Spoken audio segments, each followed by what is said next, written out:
Hello, ladies and gentlemen. I hope I'm going live about now. I apologize for the very, very weird time. I don't think I've ever streamed this late for me, which means it's pretty early for others. I think we should have probably 0 viewers today just to punish me for streaming at this time, but we do have Ragusov in the chat basically already posing an answer for the provocative question that I put for this live stream. If I actually fall down because I'm completely dehydrated and exhausted, then please contact the German hospitals or whatever. I'm just coming from the gym. I am totally spent. I just freshened myself up a little bit, but I really wanted to stream today. Max Tech, not to confuse with Mark Tech, which is me, posted a very interesting video today. This is actually not the only video of this type that came up recently. Now, we have had this discussion for as long as iPad Pros are a thing, or even iPads are a thing, but Tailosive Tech's Drew had a very similar video, but and he actually was very comprehensive, very detailed, in my opinion also very fair in that video, but MaxTech really addressed it from the perspective of like M4 iPad Pro. What does it mean even in comparison to today's M3 models? So I don't know for how long I will stream. Maybe I will use Drew's video as well, but I did ask Vadim on Twitter about streaming and reacting live to their video. So yeah, this is basically a blessed stream, and let's hope that it all works out well.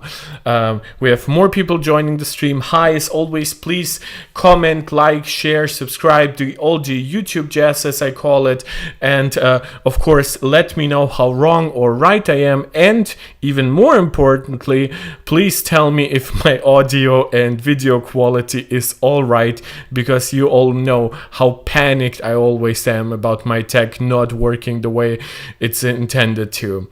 So we start with this funny image of John Turner doing like I don't know, this weird turnaround, the John Turnaroundus. Jesus, my brain. Apparently one of the favorites to at one point replace Tim Cook as Apple's CEO, so maybe a very important man, already an important man definitely, but maybe way more important than we all suspected when he first started showing up more regularly during Apple's live streams. So I preloaded the video. I put it at 1080p, which means it's going to be absolute garbage as per usual for YouTube. We will make some notes on the side if there's something super duper important. I doubt it honestly for this type of video, simply because it's a much broader discussion that I like to have with you guys. We have more people joining the stream as always. Please let me know how right I am. Please stroke my ego, make me feel more important, just as the silver play button does. No, I'm absolutely capable of taking the criticism. I've argued for and against the iPad Pro getting macOS. Obviously, when I argue for that, that's more a devil's advocate type of question. As a son of lawyers, that's kind of in my blood. But yeah, I absolutely understand the wish for some people, for the iPad to get macOS. However, I will be arguing against that, so I apologize for that up front, because Ragusov, you've been here first in the chat and you already said that yes, it basically deserves it, or it needs it to be more precisely. Let's see what the MaxTech guys have to say. Announced the absolutely insane M4 iPad Pro along with an impressive new keyboard, and they even said that it makes it feel just like a Mac, but it's not a Mac. That is true. That is always the pitch of the iPad Pro, of it being in between a smartphone and a laptop, therefore allowing it to be more personal, easier to use, having its own kind of like ecosystem while still being fully integrated into the broader Apple ecosystem. Obviously, this can have a lot of benefits, and I'll gladly bring those up, but there are also plenty of disadvantages for it to be like stubbornly against adopting macOS principles. Anyways, this iPad is better than any Mac. Oh, by the way, cheers. I love how the iPad floats in the air, which brings the display closer to your face so it feels bigger, and you actually get more vertical space with its aspect ratio. And now the keyboard is made out of aluminum with a full row of function keys at the top with an escape key and a large glass trackpad with haptic feedback. So working on this. Yeah, I think this is a very fair point. So iPad Pro has amazing hardware, right? I don't think there's any point in discussing this. We have discussed some of the leaked benchmarks.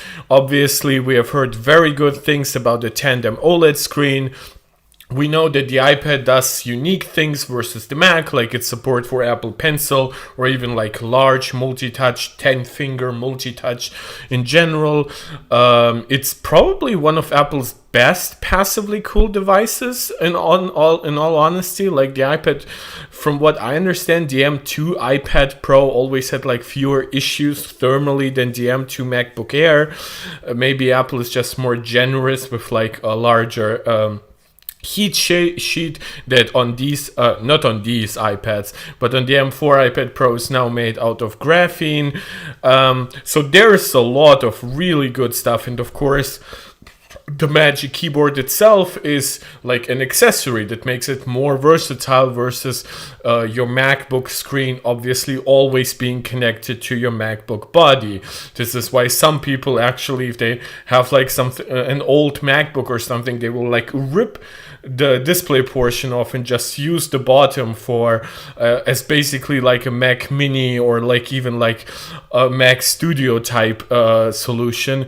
So yeah, there's a lot of versatility that just comes from the iPad being super thin, light, portable, having a lot of different accessories, being able to access iPhone apps. We've actually covered that in the Mr. Who's the Boss video, and how he mentioned that a lot of phone applications are actually better designed for certain use cases like smart homes, banking applications, even certain email clients, right?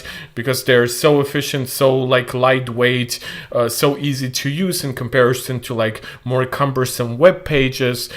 So yeah, there are plenty of advantages.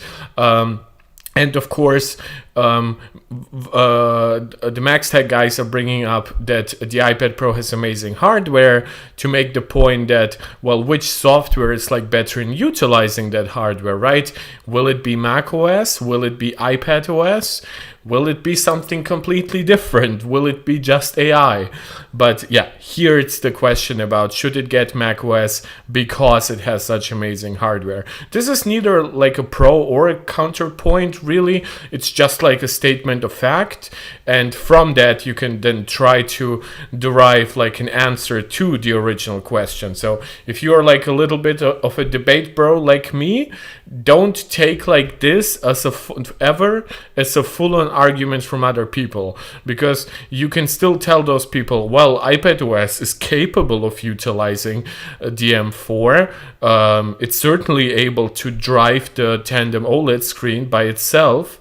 Shaun T, I assume this is Indian. I'm sorry, I don't speak it. But hey, welcome to the stream. Or if it's another language, then I apologize. It's just a language I don't speak.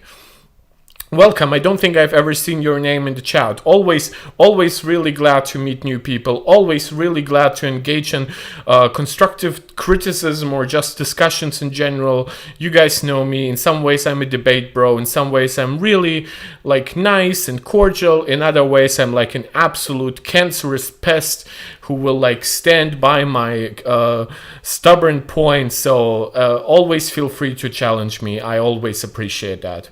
This will feel like a Mac, except you have Face ID, which we've been asking for forever now. And I mean, that also depends. Like the iPad Pro has Face ID, but then the iPad Air has Touch ID.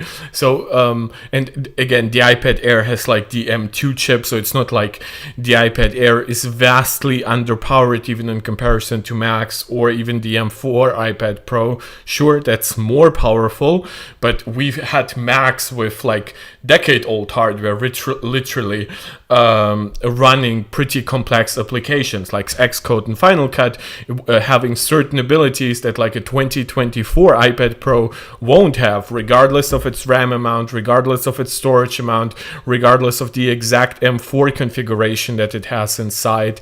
So yeah, like Face ID and other more iPad Pro specific stuff doesn't actually make it more or less likely to get macOS, or even more worthy of getting it. I would just put it into like that factual statement of, yeah, it has amazing hardware.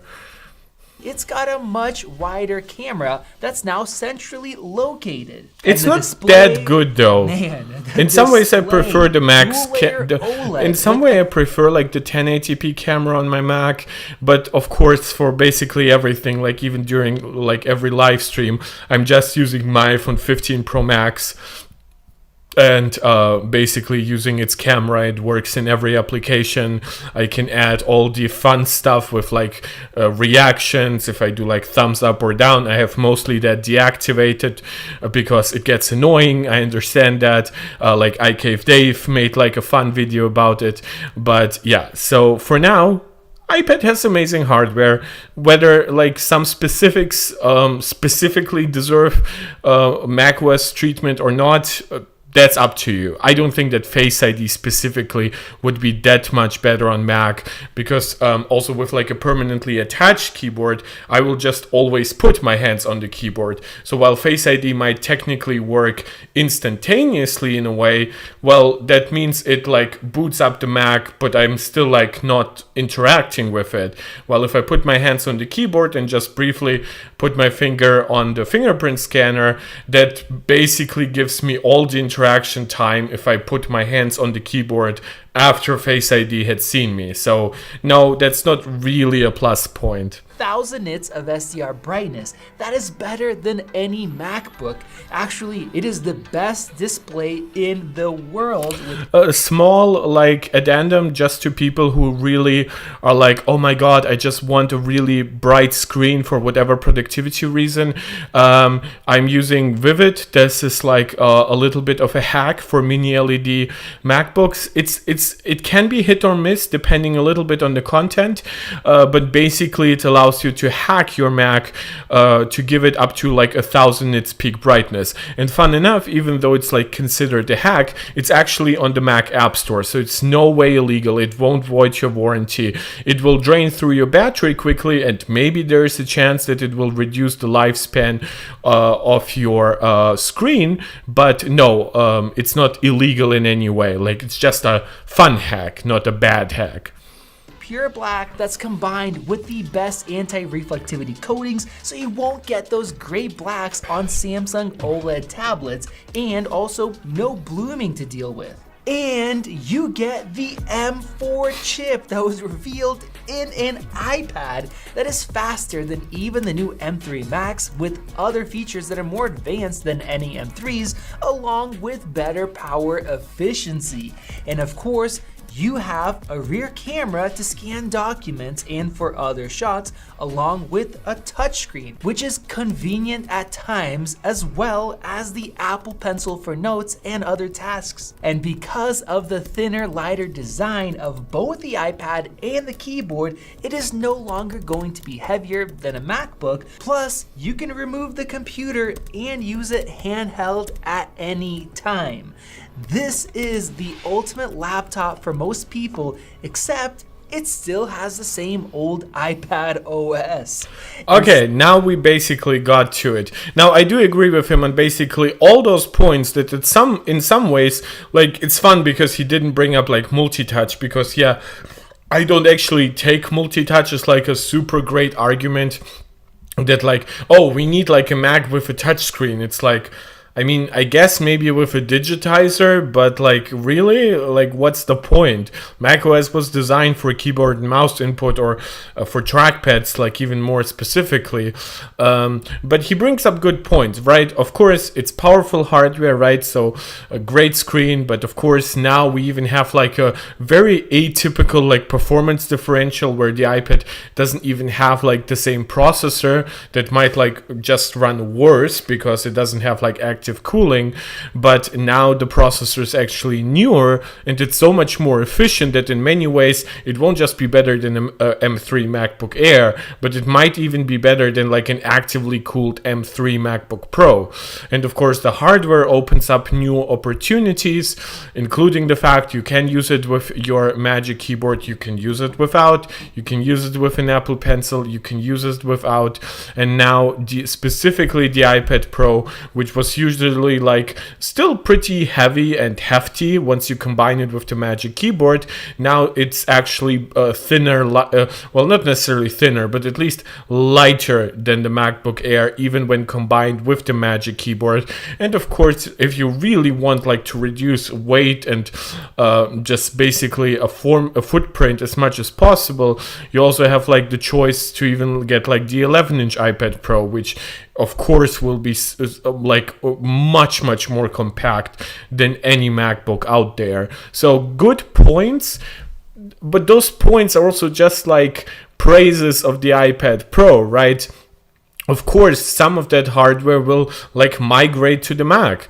Macs will get M4 or M5 or M6. Doesn't really matter. Of course, they will get new processors, right? Some accessories don't make really sense for the Macs given how they are built, right? Macs are basically want to be always connected to a keyboard and mouse. Doesn't really make sense to ever disconnect them. Macs, if you like just talk about the clamshell MacBook Pro that isn't a convertible or anything, well, now you have to ask the question, like how much do you need? Even like a multi-touch screen or a digitizer screen with support for Apple Pencil. It's really not comfortable with the way, like I even have like my MacBook Pro in front of me. I just like taking the Apple Pencil briefly from like my iPad. It just doesn't make sense. Like the way Steve Jobs said it like a couple of years ago, a long time ago at this point, like your arm wants to fall off. It's not, it gives great demo, but it doesn't really amount to anything in terms of user experience. Like most I've ever seen people is like use the multi-touch screen like for scrolling, right? They have like their hands unnaturally like far into the keyboard area, and then they use like their thumb or like their index finger to like scroll through web pages. And I'm like, wait, but you can use it the other way around, right? If you have like your thumbs more on the trackpad, which makes sense because that's basically what device is designed to do, and especially if you have a really large, nice multi-touch trackpad, then you do the same thing. It's kind of confusing to me the way some people do like multi-touch. Like, yeah, of course, if you want to draw, that's a different thing. But again, for that, you now need to really rethink like the clamshell design and switch to like a convertible thing, like basically like with a 360 hinge. Instead of showing off the software that we saw in their patent, where the keyboard allows the iPad to have a full desktop experience. Now I know that there are plenty of people that use these the way they are and it works for them, and some people say we shouldn't be frustrated, but the thing is, we are so close to having this be the ultimate computer for almost anyone and everyone, just like Apple has been trying to call this a computer replacement for years. Okay, that's the first like really pro macOS argument, right?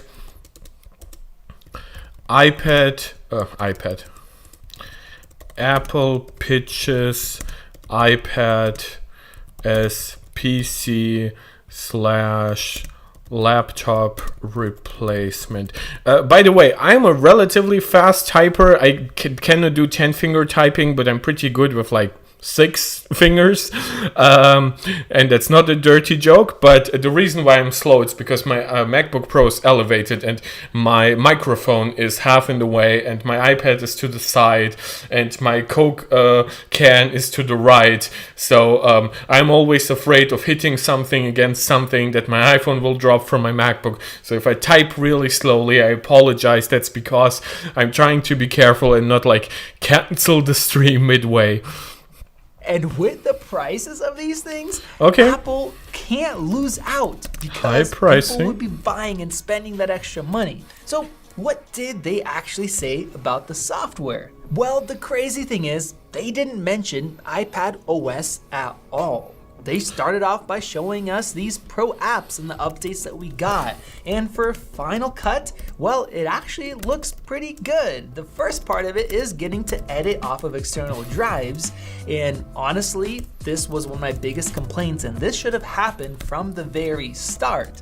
They showed being able to remove a background using AI with the more powerful neural engine, and the new Final Cut camera app, which will allow 4 different devices to connect wirelessly, and you can do multicam live, and then it sends previews to your iPad and later sends the full files. It's funny because this is both like if we want to like establish a more like debate bro kind of attitude here, he's right in many ways. Now Apple didn't bring up iPadOS specifically, not macOS, iPadOS. So the question is like, well, does that mean that iPadOS is the same? But obviously the easy counter to that is wait until WWDC, but then the counter to that will be, what if WWDC happens and nothing changes and people buy like this iPad Pro with a false expectation? Well, the counter to that would be, well, Apple did show you what already is better with stuff like Final Cut and Logic for iPad 2, which is terrible naming, by the way, for this update for those applications, right? And they are making them more powerful. They are bringing more functionality from the Mac version in general, but then they're also bringing some functionality that will also from this come to the Mac version, including also some AI stuff like what he said with basically like the inverse of subject lift powered by AI. Basically like having like an AI based green screen, for example. You can see it like that. Guys, we have 10 people watching, which for this time of day is really absolutely shocking. Please, if you feel like participating, let me know what you think of my arguments, what you think of Max's arguments. If you think that I'm completely insane to even argue against the idea that that iPads should be able to like dual boot macOS or something like that. And of course, as always, please, if you're enjoying this, subscribe, like, share, comment. Let me know what I can improve. Let me know what you would like to see me cover today or in future videos. And if you feel like supporting me directly, you can send a super chat or a super sticker. And if you feel like supporting this channel directly more long term, my Patreon link is in the description of this channel. Everything together along with more control, so that is awesome. And the part of that is just being able to use this app on iPhones for better video, and that is really cool. I'm excited for the app for the iPhone, but for the iPad, this still costs $5 a month. You can only get it as a subscription. Karol Babinski, you're saying you don't think implementing macOS on the iPad is a good idea. It is not. However, that sounded, if it says anything to you, like there's the movie The Room, where he's like, I did not hit her. I did not. It just sounded a little bit like it is not a good idea. I actually agree. However, the iPad is indeed a bottleneck, and it needs, I assume you're saying like iPadOS on iPad is like a bottleneck, and it needs significant improvements to meet the needs of professional users. Yes, this is why I specifically point to this actually being a good argument that Max made, where he said that Apple should have shown some changes to iPadOS that reflect some of better utilization of the fast processor, the screen. Now, granted, there isn't that much you can actually show for the screen because iPads already have features, even like reference mode. Of course, they have a ton of entertainment applications, and technically they even already have an app like Final Cut. But for example, like a very easy slam dunk given the hardware, right? Like the processor, the screen, and everything, like the Magic Keyboard with a function row, would be Xcode. I think Xcode would be such an easy thing to bring, even if it was in some way limited in the way that like Final Cut and Logic were a year ago when they originally came to iPad. Like programmers love running Xcode in like pitch black, and obviously with OLED that works best. So you have like white text without blooming, then on a dark background for maximum efficiency. You have like Apple's most modern processor, so you get to test out the amazing single core performance that is part of the M4 architecture. If you don't have any M3 Mac, this is where you also get to test like ray tracing capabilities for the first time, maybe for features that you can also then program for the A17 iPhone. And of course, just like with the larger trackpad on the Magic Keyboard, the solid aluminum feel, making it even better to work on it long term. The reduced weight, the faster charge through speed at like 60 watts through the Magic Keyboard. There's just so much awesome stuff for programmers here. But in this case, it's not just the fact that iPad lacks features like Terminal, which is like a lot of developers will already look in a weird way at any product that has such a limitation. But if you don't even have the application, if you don't even let a developer explore what is possible even in the limited sandbox that is iPadOS, because like Swift Playgrounds is a toy. Yes, it's a relatively powerful toy, but it just won't replace something like Xcode. Now, I fully believe that over time, iPads, especially in regions like Europe, where like alternative marketplaces will be mandated soon for iPad as well, like I believe it will get a ton of different applications, maybe even more pro applications than it ever has. And it now shares even like the Pixelmator app with the Mac, so there's a ton of pro stuff. And obviously, Adobe has been working on bringing more and more of their suite of applications to iPad.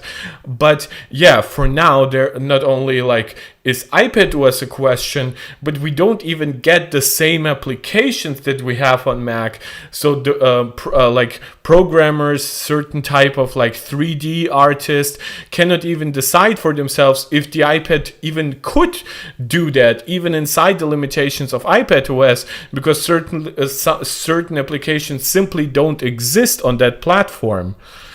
And they made it a little bit better, but that is just one of the apps. You can open your projects on the macOS version, but you can't go vice versa back to the iPad. And this, by the way, is weird. My criticism here is that I don't like the way Apple pitches Final Cut and Logic for iPad. In my opinion, Apple should basically unify the purchase of Final Cut and Logic. Now, understand that for the long term, like monetization, Apple prefers for people to switch to a subscription model.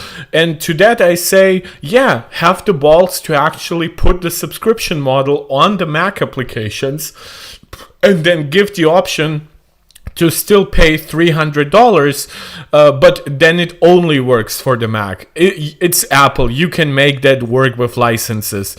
And if you just want to transfer everything to subscription services, say like Final Cut for like $300 will be supported for the next 2 or 3 years still on Mac. But if you want to get like Final Cut 2, which you could call it, or next year call it Final Cut 3, and then make it a unified version on iPad and Mac that uses the same subscription model, even if technically there are some differences in between those apps.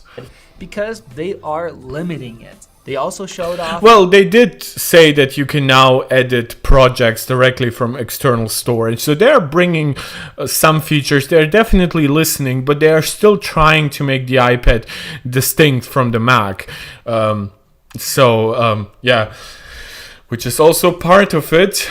iPad, according to Apple, should have a distinct user experience, right? A user experience does not always equate to a user interface exactly, but usually they're pretty closely intertwined. There's some other considerations, like of course the iPad is thinner, lighter, meaning it probably would have like lesser battery life than a similarly powerful MacBook, and Apple tries to account for that while designing applications, while designing the operating system, stuff like that. Logic Pro 2 with a bunch of new effects that use the neural engine, and I think the coolest part is being able to just drop a song over and split it into different parts. That is really nice. As far as I know, though, there's no limitation on this feature coming to Mac, is it? Because like Macs do have powerful neural engines. Those neural engines can work together with the CPU, the GPU, on the SoC. Even if like their neural engine is like less powerful than on the M4, maybe they don't support integer 8 computation. Like you cannot tell me that this wouldn't work on like an M3 Max with 12 performance cores and like 40 GPU cores versus 10 on the iPad. Nice if you're going to be working with audio, but that is just an update to an app that is available there. And even then, they said that it's not out yet. It's going to be out sometime later this spring. Well, this spring means that it's definitely coming. Like I could see them like introducing it for the time that like WWDC comes around, and as we get like, or maybe it comes like right when the iPad comes out. It doesn't have to be out right now. The iPad isn't coming out for at least a week. Blick, you're saying if iPad had macOS, it will 100% kill the market of MacBook. No, it wouldn't. And the counter to that is that not every Mac is like a MacBook Air, right? You have to consider that. Like, yes, the MacBook Air is the best-selling Mac, so it certainly would hurt it. But for one, it would drive up the prices of the it would drive up the sales of iPad, and Apple is never afraid to cannibalize their own products with other products of their own, especially not if those products are more expensive. So I don't think Apple would really cry after sales of the MacBook Air. Plus, the MacBook Air could still be cheaper than the iPad Pro, which would give it like a distinct like advantage for people that want like just the cheapest entry into like the macOS ecosystem. And of course, they're like much more powerful Macs. M3 Pro, even with like all the advantages of the M4 and the second generation 3nm node, M3 Pro will be more powerful, at least on the GPU side. M3 Max certainly will be across CPU, multi-threading, and GPU tasks.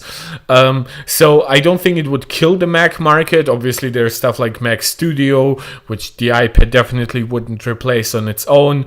But yeah, it would create a shift in what people purchase and at what price. But I fully believe in Apple's ability to still market the shit out of saying, well, the iPad is now like the most powerful device ever in the palm of your hand, or like in your two hands, and it basically switches to like and by the way, even then Apple could like really play with pricing. They could like say, well, dual boot macOS is only available on like the 1 terabyte and 2 terabyte iPad Pro only on the M4 version, which would still leave them like sales of the cheaper MacBook Airs. It would leave them sales of like the cheaper iPads. So Apple could really navigate that field pretty well, in my opinion. And technically at WWDC, that is still late spring, not summer. Now these features are powered by... yeah, I think if you consider like,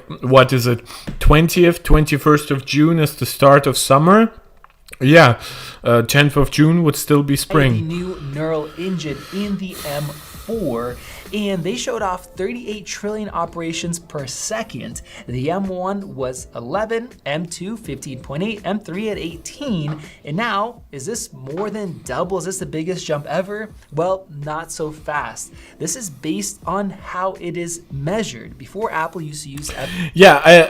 and me and my crack team of like tech nerds on Twitter, we've been trying to analyze what freaking measure Apple uses for their neural engines. Is it FP16? Is it integer 8? Is there proper double scaling between FP16 and integer 8 for them, as NVIDIA has it?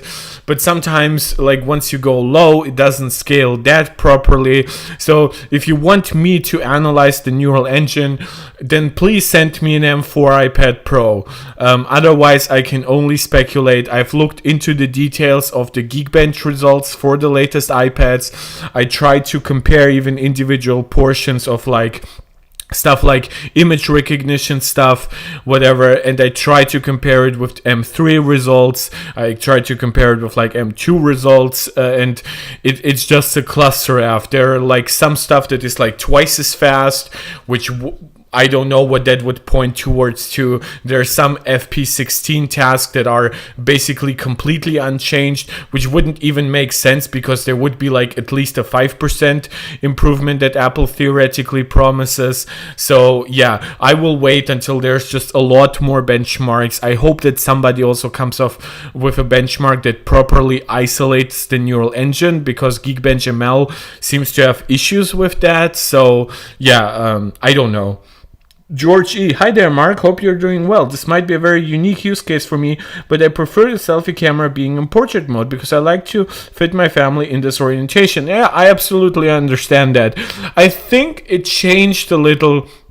I think people have a weird misconception about how the iPad is actually used, and they ascribe, in my opinion, a lot of like stubbornness to Apple when Apple like sticks with like an old paradigm, and for example keeping the front camera in landscape orientation, in my opinion, was the case where Apple had actually like really good arguments. Like, yeah, sure, once you use it with a Magic Keyboard, that might be of course where it should be, but for a lot of people, if you think back to like the 2010, 2011 ads where Apple like introduced FaceTime first on the iPhone 4, then on the iPad 2, right? People held it in portrait mode, not just because this was where the camera were, but because even during the keynote, Steve Jobs said, well, you basically have like a perfect like 10-inch display, so it basically can give you a full face almost, like if you bring it up close enough. I actually understand. It made it feel very personal. Adding on my comment, I prefer the ultra-wide camera because you can scan more documents in one picture. I'm upset Apple removed it, otherwise the iPad Pro is perfect for those who use it. Well, for one, I do agree with the later statement. The problem with the ultra-wide, though, is the ultra-wide really was crappy. If Apple really was willing to spend a lot of money on like camera hardware, I kind of understand. But Apple had like a camera that covered twice as much room, and it was lower resolution than the main wide camera with like a more closed aperture. So you really like needed to use the flash, but then with how wide it was, the flash had like issues even covering the entire scene. So I almost wish that instead of like an ultra wide camera, maybe Apple would put in like a slightly wider camera, like maybe 20 millimeters, but then it doesn't have like a fisheye effect. It could still have like a very decent aperture married to it. But I really understand your point, by the way. It's just that I don't think that Apple will go for that because like they did, in my opinion, some of the best cost cutting I've ever seen. Like the cost cutting in this iPad is like they removed the ultra wide, they removed one microphone, which given that they have like much better AI for microphone quality, that won't matter. They removed the SIM card tray, which I've always said like remove it wherever possible and use the internal space. And on the cellular models, they removed millimeter wave capabilities, which beyond the United States, no country ever got anyway. So while I understand that you probably liked it, I still think that Apple did ultimately the right thing, and this is partially why the price increase actually turned out to be somewhat lower than most people expected, and pretty much in line with what I bet with myself. But yeah, I was right, basically.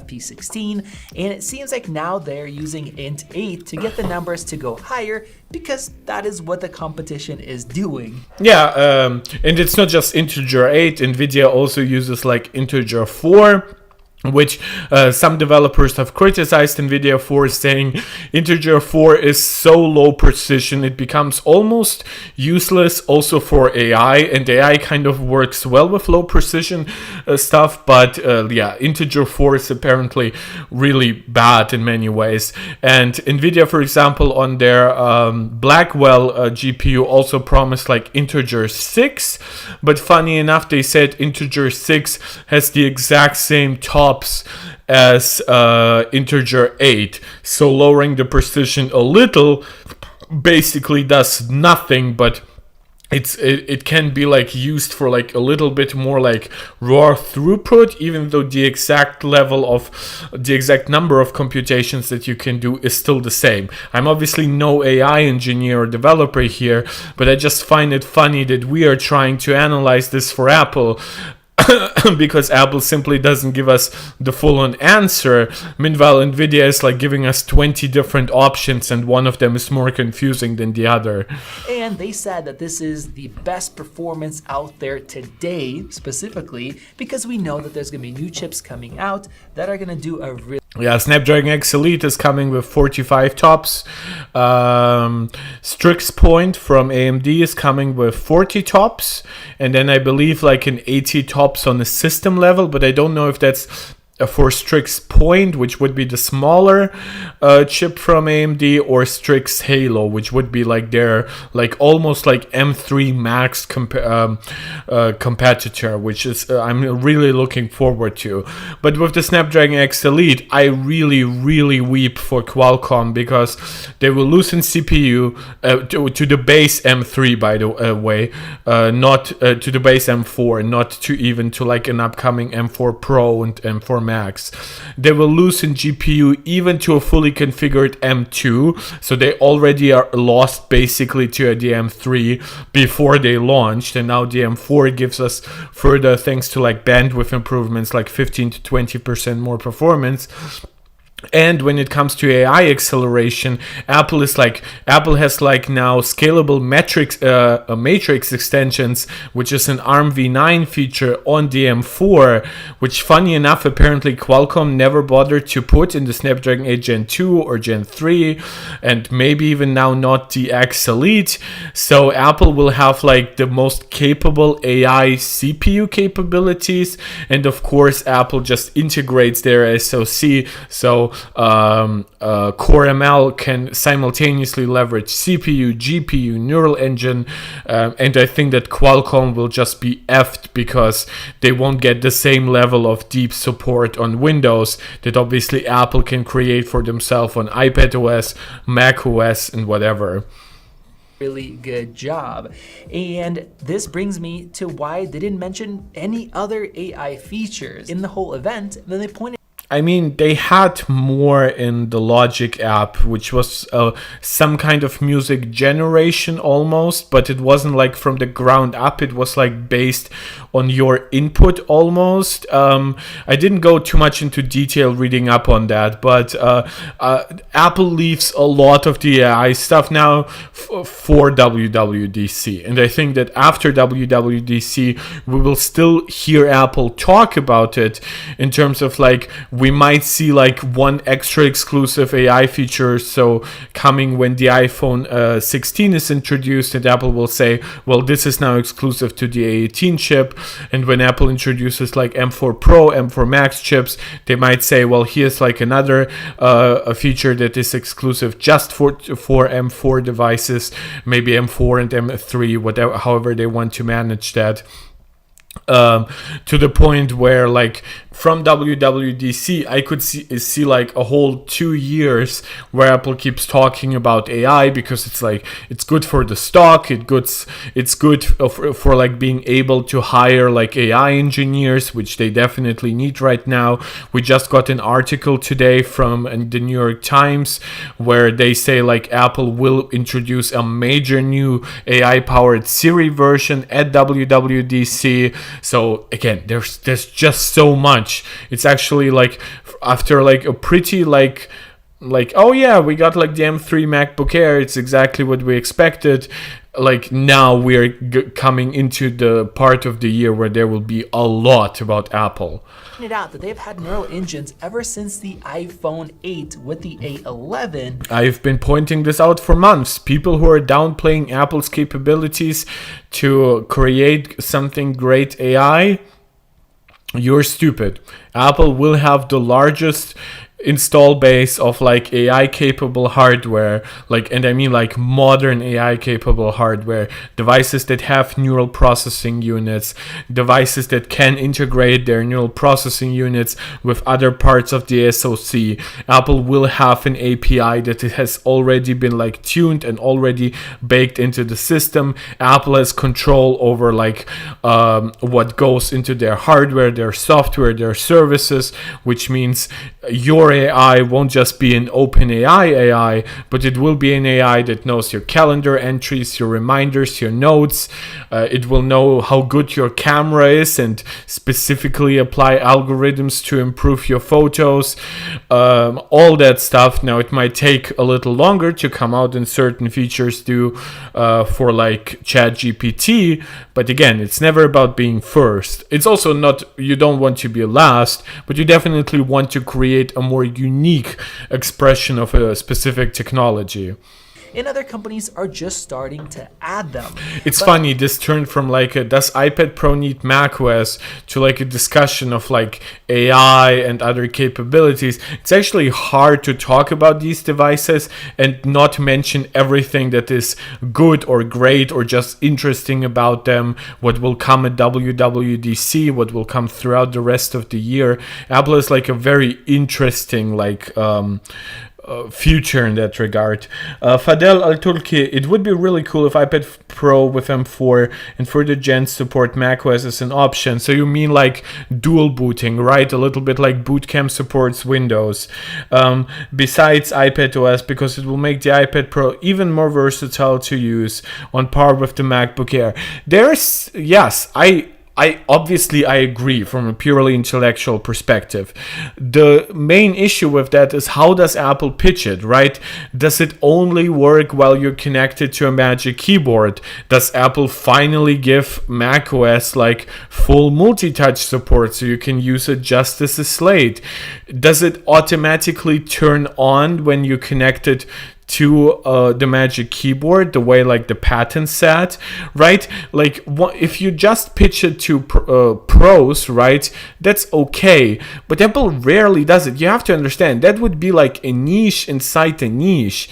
People who would like buy these iPads, buy them with the Magic Keyboard, and then be willing to for time sacrifice everything that makes iPad, but then use them as Macs. In some ways, those people would then just use them as Macs, and unless Apple gives it suddenly like multi-touch and Apple Pencil support and everything else, well, now it's like, well, you have a MacBook, but you don't have one with active cooling, and you have one with like half the battery capacity of even like a 14-inch MacBook Pro, right? Do you see where I'm coming at?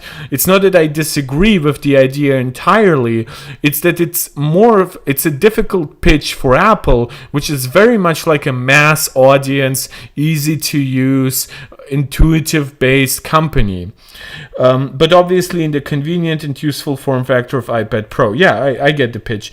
Karol Babinski, on the other hand, imagine I guess iPad OS, Mac OS rebooting every time you put it on. Yeah, exactly. You actually got my point perfectly. Like if we are talking full on Mac OS, not Mac OS features, right, then every time you put it on the Magic Keyboard, you suddenly would have to deal with it booting up, booting down, maybe creating issues, and it would also like hurt your longevity in a way. It's not that it's impossible, but it creates problems that Apple users really usually don't like fighting against. George, I'm honestly looking forward for the A19, so we're looking then towards the iPhone 17, I guess, because I think A18 Pro will lay the foundation for AI, and A19 Pro will perfect AI and gaming performance, making it near perfection. Well, it depends a little bit. Like, I put a bet with not Max, but Vadim from MaxTag on Twitter, and he's saying that the M5 and the A19 chip, so the chips coming out in 2025, will be based on N3P, which would be the third generation of TSMC's 3nm node. And I have said that those chips, especially like everything that's coming very much towards the end of 2025, according to TSMC's like progression, could be 2nm based. In that regard, George E., I could actually agree with you that 2nm would be, like, again, a huge step forward, obviously, in efficiency, in capabilities. But then, like, right after we get 2nm, whether that happens in like 2025 or 2026, we get then a second generation 2nm, which actually doesn't change that much. But afterwards, we're getting 16 ampere, a node that will finally support backplane power delivery, which supposedly makes the chips much more efficient. So there's always something new, always something next. So yeah, there's A19 to look forward to. There's also A20 and A21 to look forward to.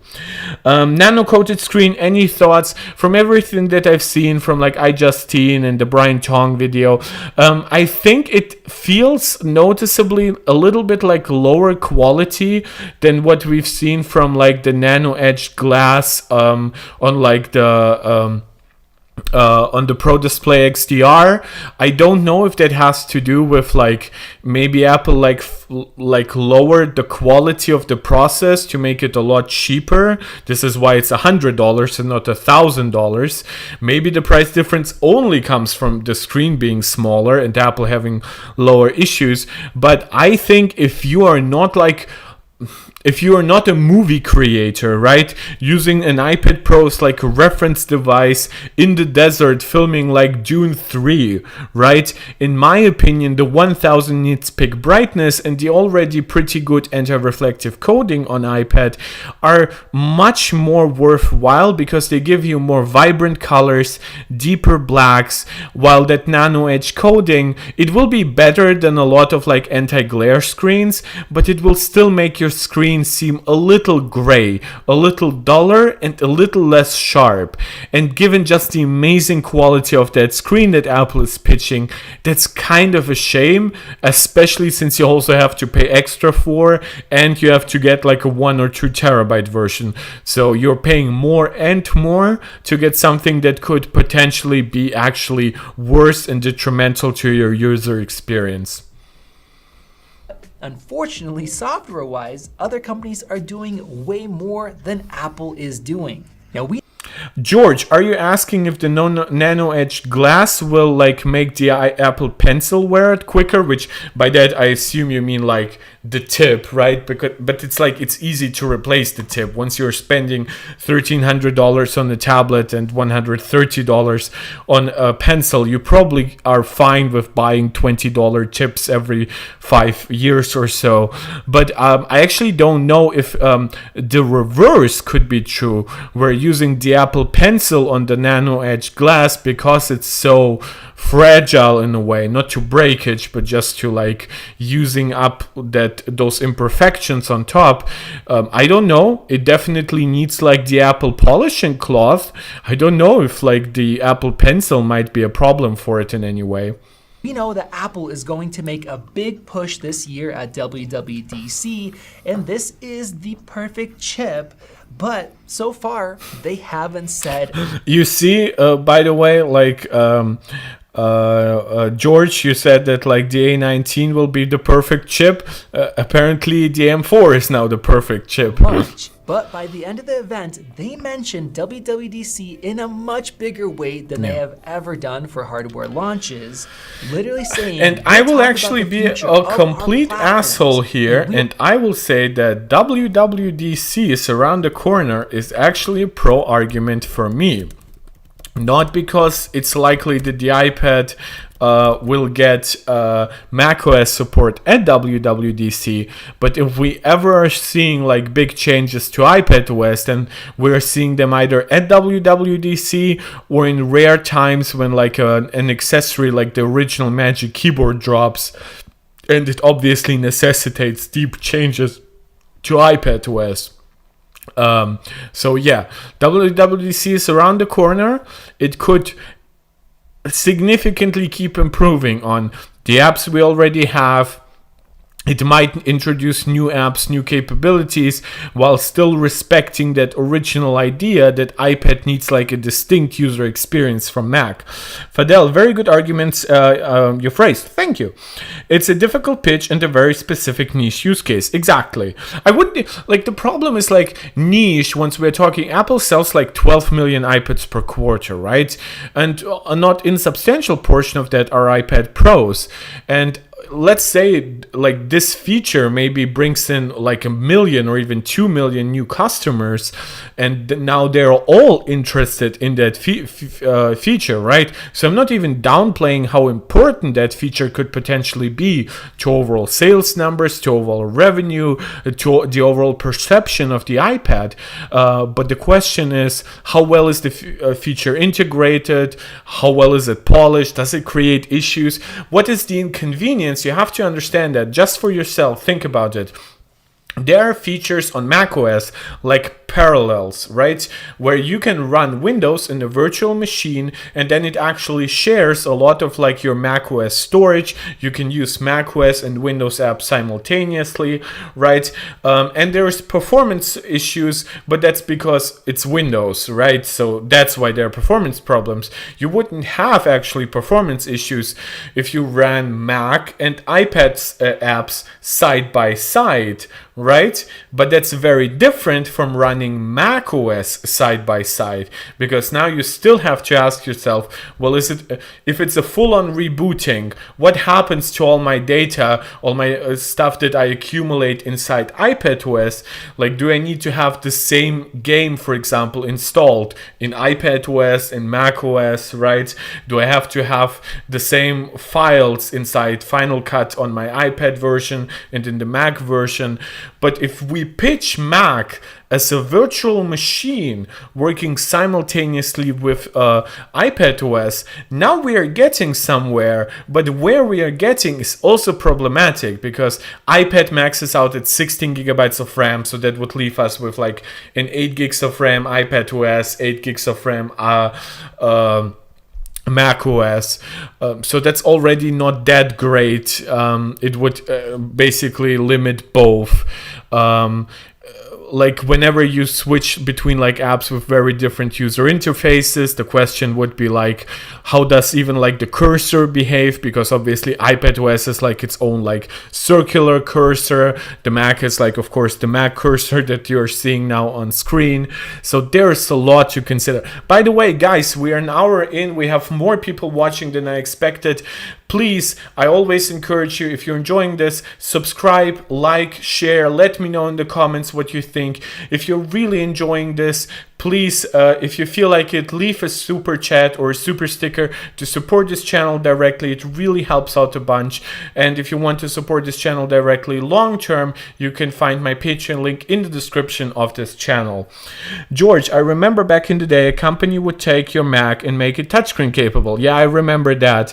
But failed spectacular since a macOS and iPad is like Windows 8 and a PC. It won't mix well, just improve Files app. Yes.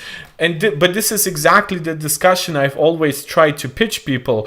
Do you really want macOS, or do you want specific macOS stuff in iPadOS, or even just like a macOS that feels like very different, more like iPadOS, but obviously still does all the macOS things? Do you want like macOS with all its like non-touchscreen optimization and stuff like that? Or do you want iPadOS that replaces the Files app with the Finder app?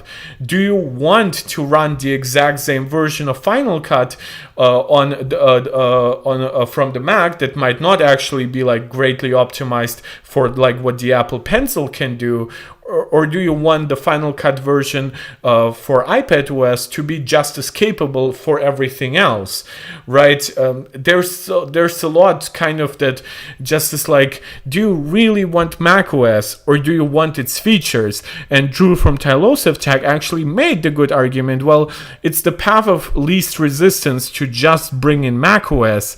But yes, while it is least resistance, it's also the path of like least care, least polish, and kind of least Apple-y, right? If that makes sense. When Apple pitched to run Windows through Boot Camp, that was a big compromise that Apple had to do. Well, for one, macOS is a more open platform, so it was possible in ways anyway. But the reason why they specifically built like drivers and stuff is because they knew a lot of people liked macOS, liked Mac hardware and liked macOS, but sometimes in like 10-15% of their workflow, they needed an application that might only exist in Windows. Now, would Apple want iPad users to feel the same, where iPad users are like, well, I need that Mac application, right? Would Apple really want those users to go through like a boot camp style experience? Or would Apple much rather do everything in their power to actually bring that application, especially if it's a first-party application, in a fully featured way to iPad? We are excited to share the details of what is to come. Now, the interesting thing is that they didn't even talk about iPad OS. They only showed off how people are using it now and how people are using Stage. Yeah, but Apple also can show that off because people are already using iPadOS in pretty powerful ways. This is a little bit... like there was one like douchebag on Twitter who like said, if you're doing your work on an iPad, then your work isn't real. I'm like, really? Like Ukrainian freaking fighter pilots are using iPads in conjecture with like older like Soviet style planes. Doctors, like, sure, there are some applications that work only on a desktop, but they are also not even Mac applications. I, for example, in hospital use an SAP application that only works on Windows. So to me, this is just like, this is so stupid. Like, why would you differentiate people's work based on what device they're capable of doing it on? Like, again, could you maybe be like an asshole and say like, well, if you're a developer who only does Swift Playground stuff, you're not a serious developer. I could kind of see that argument, right? But like just generalizing it like your work is not real work if you're doing it on iPad, that's just stupid engagement farming.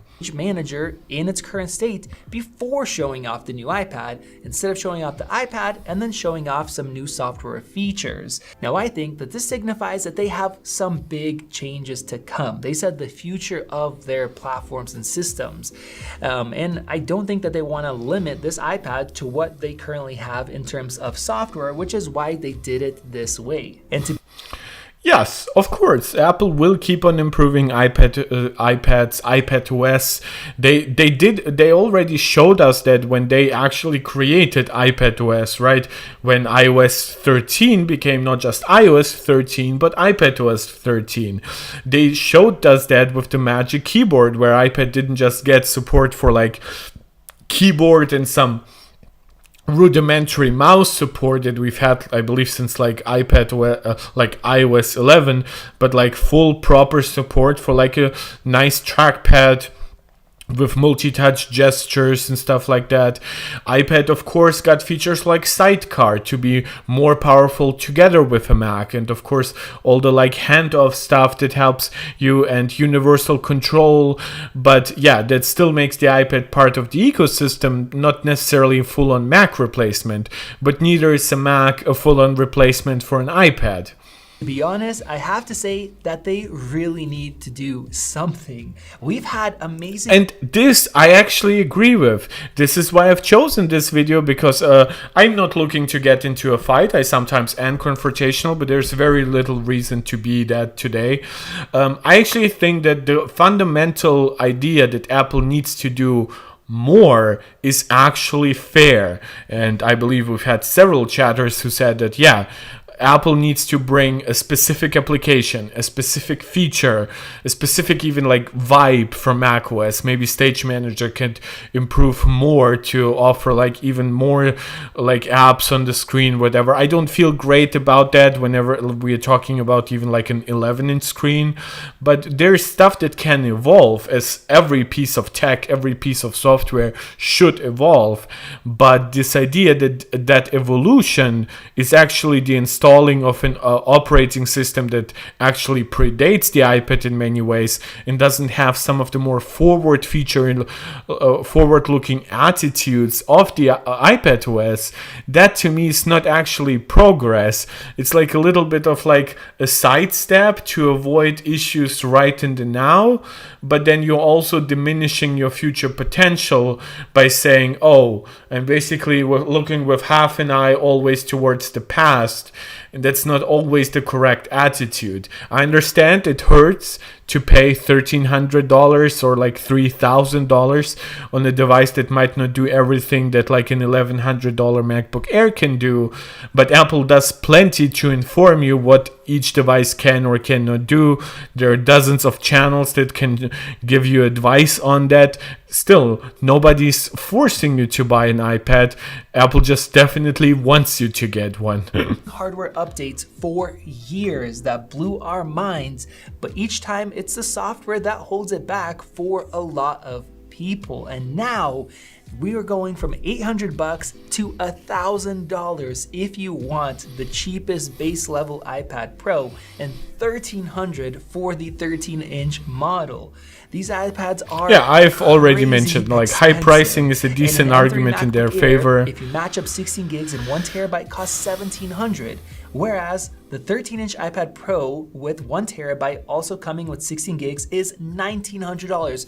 $200 more than the MacBook, and that is without a keyboard or an Apple Pencil. If you add the keyboard, you're at $2,250. Now, yes, you do get a camera. So you're at $2,380 with a Magic keyboard and an Apple Pencil for 1 terabyte version. That hurts. I understand. Full sympathy there. On the back from the iPhone XS. You do get a really nice touchscreen display, but the M3 14-inch MacBook Pro that has the mini LED with 1 terabyte and 16 gigs of RAM is still $250 cheaper. And we know that soon we are going to get the M4s in that system. At this point, do we know that? It's like a little bit of a question. Like, I speculate that we will get M4 definitely in the MacBook Pros. Like the iPad, the MacBook Air might just stick with M3 just because it's cheaper. But since I definitely believe that we'll get like M4 Pro, M4 Max, M4 Ultra chips, yeah, I kind of don't see how we wouldn't get a MacBook Pro that is better than this, because obviously we have active cooling there, we have those more pro applications, we have the larger batteries, like including the 99 watt-hour battery on the 16-inch MacBook Pro. We have like the Mac Mini that gives you like the versatility of like going with the base level chip or even with the Pro. We have like, I hope that Mac Studio will like really kick butt with like if Apple like pushes an M4 Ultra for 4,000 or even 4,400, even if they increase pricing by 10%, that will actually create some problems in some ways for like the 4090 market, like the 5080 market. I doubt that it would beat like a 5090, but then again, it will have a lot more potential memory to use than the 5090. Even if a 5090 goes up from 24 gigabytes on the 4090 to 32 gigabytes, and even if like the professional cards go up to from 48 gigabytes to 64, Apple already can put 128 gigabytes of RAM onto an M3 Max MacBook Pro. Imagine what Apple can do with an M4 Ultra, Mac Studio, or Mac Pro. Point of my life with what I'm... This is why I'm also, by the way, saying like iPads will not kill all Mac sales, simply because Macs also have different form factors, have different power considerations, different size considerations. Even if you gave this macOS, so this could be like a pro argument for Apple. If you are an executive at Apple, right, who really fears the cannibalization of Macs through iPad, then I would say fear not, my friend, because Macs are better than you think. I would be happy with an iPad replacing my MacBook. The M4 chip is more powerful, a lot more powerful than the M1 Pro MacBook, and in a lot of ways the M2, and having the ability to use it as a tablet for a media device or games, with it being lighter and incredibly thin, and then docking with the new aluminum keyboard and haptic trackpad would be amazing. But we still have a lot of software limitations that we had in 2018. I know Apple's gonna finally give us a calculator app on the iPad after almost 15 years, but what we really need is a full desktop experience like they got in their own patents. George, all I want from DubDub is an updated Files app, fair, calculator app. I still don't know. Is it a little bit of a meme, George? Because like I understand sometimes you need a calculator app, but for one, you can do a lot of like calculations inside Spotlight. You can open up like a very basic calculator in Google search at any given time without any problems. It's a pretty comprehensive calculator. There are dozens of free or at least like ad-based calculator apps on the App Store, or you can just buy one for like $199 and keep it forever. Like, is it really that much that you need a calculator app, or is it more of like, oh, I believe I need a calculator app because the internet kind of told me to, right? Be honest. Number row for iPad Pro 11. I don't know what you mean by that. Do you mean like a function row on the Magic Keyboard? Because that's there. A numeric row, I assume you mean by that. But like, I don't actually know what you mean. Please let me know. And an activity monitor. Oh, activity monitor like in like you have in macOS, so you can like monitor what app eats up like how much RAM and stuff like that. Yeah, I guess. The way iPadOS is like designed, it doesn't need it that much because it doesn't allow apps to be like super aggressive about like background features that completely destroy performance or battery life. It will just kick them out of memory.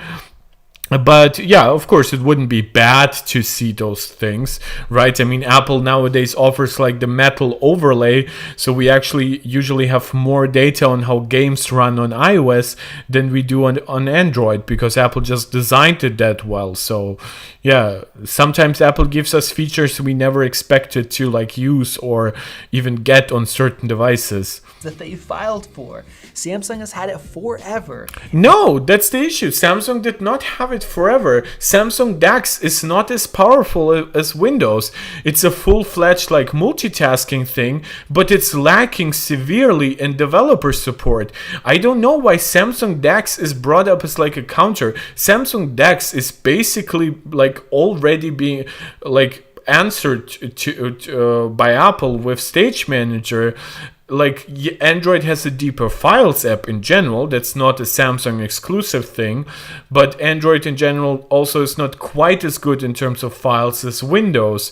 So people rarely pitch like Android tablets as like a full-on like desktop alternative. That's not what I ever hear. People pitch like a Surface not laptop, like a Surface Pro as an alternative, but not really Android tablets.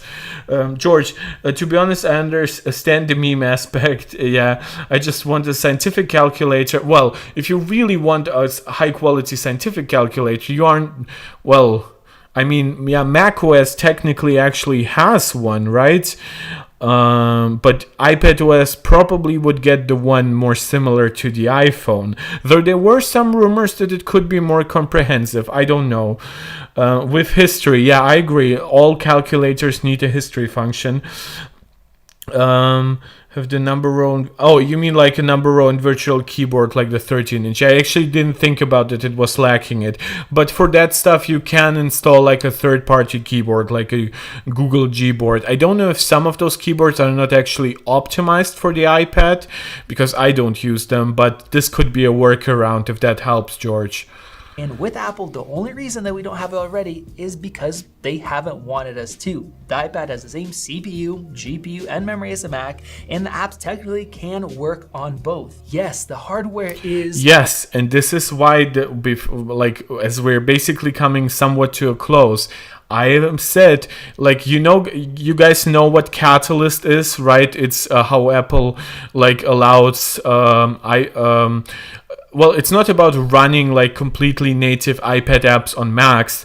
It's about taking an app that was basically designed for iPad and then putting it on Mac. But now Catalyst will basically change some APIs automatically and stuff to basically switch some stuff around from an only 4:3 application to a more widescreen supporting one, from a fully multi-touch app to one that is more optimized for keyboard and trackpad, right? And we kind of need, and this I attribute this a little bit to iCave Dave, who has a great channel, that we need sort of Catalyst in reverse, right?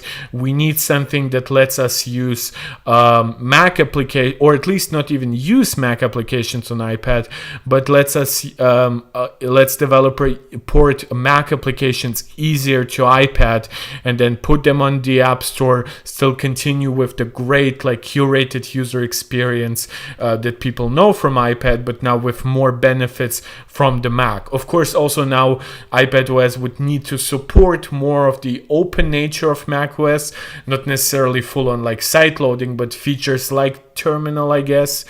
But so it's a complicated discussion. It's also a lot of development work, but a lot of development work has already been done because obviously iPadOS and macOS share the same frameworks, the same processor, all that jazz. Amazing, and I can't wait to get my hands on it. And we have 5 ordered actually that we're going to be testing. So they have bigger ones, smaller ones, Magic Keyboard, Apple Pencils. Yeah, I assume they probably ordered stuff like in different configurations so they could see the difference between like the bint M4 and the fully enabled one, between 8 gigs of RAM and 16 gigabytes of RAM, between the large one and the small one, and maybe they ordered like most with Wi-Fi and then one with cellular to see like how good is like the new modem, the new antenna, whatever, and then of course like Apple Pencil Pro. It's funny, they ordered 2, maybe so it's like more convenient to use several iPads next to each other. Maybe they plan on keeping one, maybe they plan on giving it one away or like several away, but I assume that most of them would just go back to Apple. Though they are a huge channel now with 1.2 million subscribers, with a lot of views per video. Let me give this a like. So they actually can afford to give do very nice giveaways. But if Apple wants people to spend this much money, they have to do more with software. Here in 2024, where people's budgets are spread thin with the cost of everything. Guys, thank you so much for tuning in at this absurd hour. So great to have you all here. If you are new here, please let me know. I would love to interact with you, even as we come to a close somewhat. I would love to answer your questions. If you have some strong agreements or disagreements, please let me know. And if you are here, please leave a like. That helps the channel tremendously. Fadel Turkey leaving a super chat, an absolute giga chat, telling me to keeping up the awesome work. You love my analysis, and I love you, man. This is so much appreciated. It's actually not $2, it's €2, which is $2.16. So very much appreciated. Fadel Turkey goes forward. If you want to support me the way that Fadel does, again, you can leave a super chat or a super sticker. If you want to support this channel directly long term, my Patreon link is in the description on this channel. Again, but just interacting with you is amazingly rewarding. Just knowing that people are joining this community from all over the world at any time of the day. I never would have guessed this. This means so much to me. Thank you so much.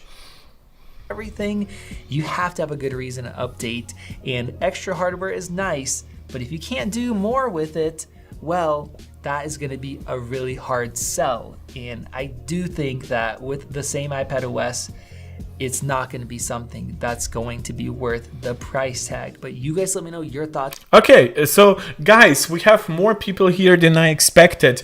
Please let me know, do you think I should react to Drew's video from Tailosive Tech? Because he has like a 250,000 people channel, and he has quite a lot of engagement usually on his channel. But this was one of his more popular videos recently, right? It just popped off. It went to 57,000 views. That was like really impressive to me. I watched it. It's actually pretty fair. He goes into a lot of detail in what he believes this should look like. Do you think it's worth reacting to? Have any of you seen like the video? And he also does like fun skits, which is always a great help. It's also funny. I would try to play it back in 1440p. Hopefully that doesn't kill the quality of my stream for any of you. Do you think that's a good idea? I would play it back in 1.25 speeds, so that we can get through it a little bit more quickly. I wouldn't pause as much as I did with Max, because we obviously brought up a lot of points already. But do you think that's a good idea, at least? So late in the day or so early in the morning, it's if you can see that, it's 0:35 for me.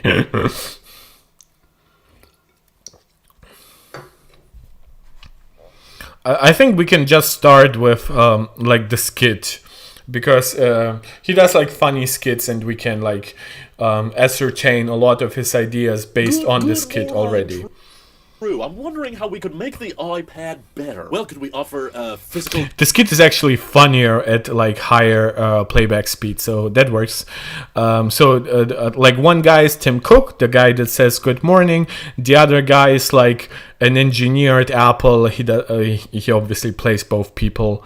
Keyboard for this thing? Sure, why not? Great, and could we also get cursor support so I can use it with a mouse and keyboard? Sure, why? Yeah, we got that obviously with the original Magic trackpad. We got it with Bluetooth keyboard, Bluetooth mouse support. Apple has expanded iPad functionality over the years a lot. Oh, by the way, yeah, there's a fun button here. I don't know why it doesn't let me click. Fadel, I wanted to like celebrate your super chat, but it for some reason just doesn't let me do that. Can I? But I can give it like a like and a heart. So thank you again so much for the direct support. Ooh, and if you guys could sell a dedicated accessory that makes it feel kind of like a MacBook, where I just open it up and then I have the keyboard and trackpad connected already. Sure. Oh, could that keyboard accessory also have a Type-C port on the other side so I can charge it from the right or the left? Why not? Ooh, could it also have the same silicon He has a funny voice for that delivery. that you're shipping in the Mac? Sure, why Ooh, not? Sure, what why else would be not? nice if we relocated the camera so that it was in Sure, the same why place as not? the camera on my Mac? Sure. Oh, and can we also make sure that Sure. the keyboard case has Sure. function keys like a Mac? Sure. Oh, could we also have Final Cut Why apps not? and Oh, and Logic I apps? prefer kind of the Why haptic not? feedback on the glass trackpad on my MacBook. Sure, sure, Bring that sure, to the iPad. sure, sure. Why not? This might sound a little crazy, but you've just been saying yes this whole time. So maybe we could get an option to dual boot macOS. No, of course. And this is the problem, right? He already jumps to dual booting. He doesn't jump to like, oh, can we get actually the full version of Final Cut? Can we get Finder? Can we get Xcode? No, he's jumping to stuff like, oh, can we actually dual boot macOS the way like previously you would dual boot Windows to get certain applications? This is where it ends a little bit for me. Of course not. Are you insane? That's ridiculous. If you want Mac OS, simply buy a Mac. Okay, I'm sorry. It's just, you know how the Macs can run iPad and iPhone apps if you want to? Well, I just Well, yes, but a lot of apps are actually restricted, unfortunately, with how developers, like, I don't know why. Maybe they're afraid that some stuff wouldn't work. George Eid, this is Jordanian dirham, if I'm not mistaken.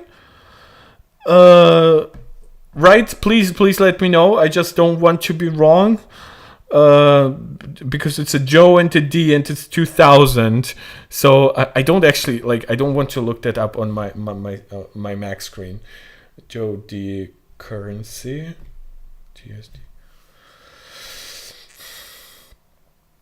No, that cannot be Jordanian dirham. Not by the currency here.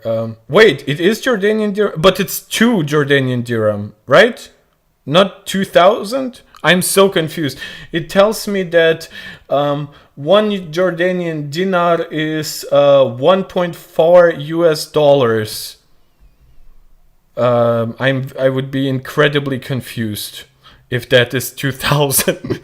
It's probably 2, but which is already amazing. But I get like very confused by the 3 zeros, because 30 is that how it's done in Arab countries? Do you have 3 zeros after a regular number? Because I know a lot about Arab stuff, and but yeah, I'm very, very confused right now.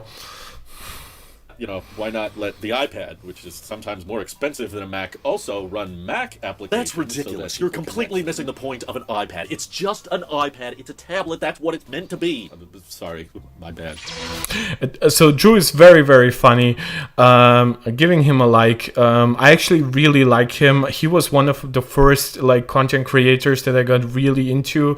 The main one, I don't know if he says anything here, is Rene Ritchie. This was a big like shining star to me as somebody who I wanted to emulate in a lot of my content creation. Ironically, I ended up doing nothing to actually emulate him because I became more like a live streamer. But yeah, it just was funny because and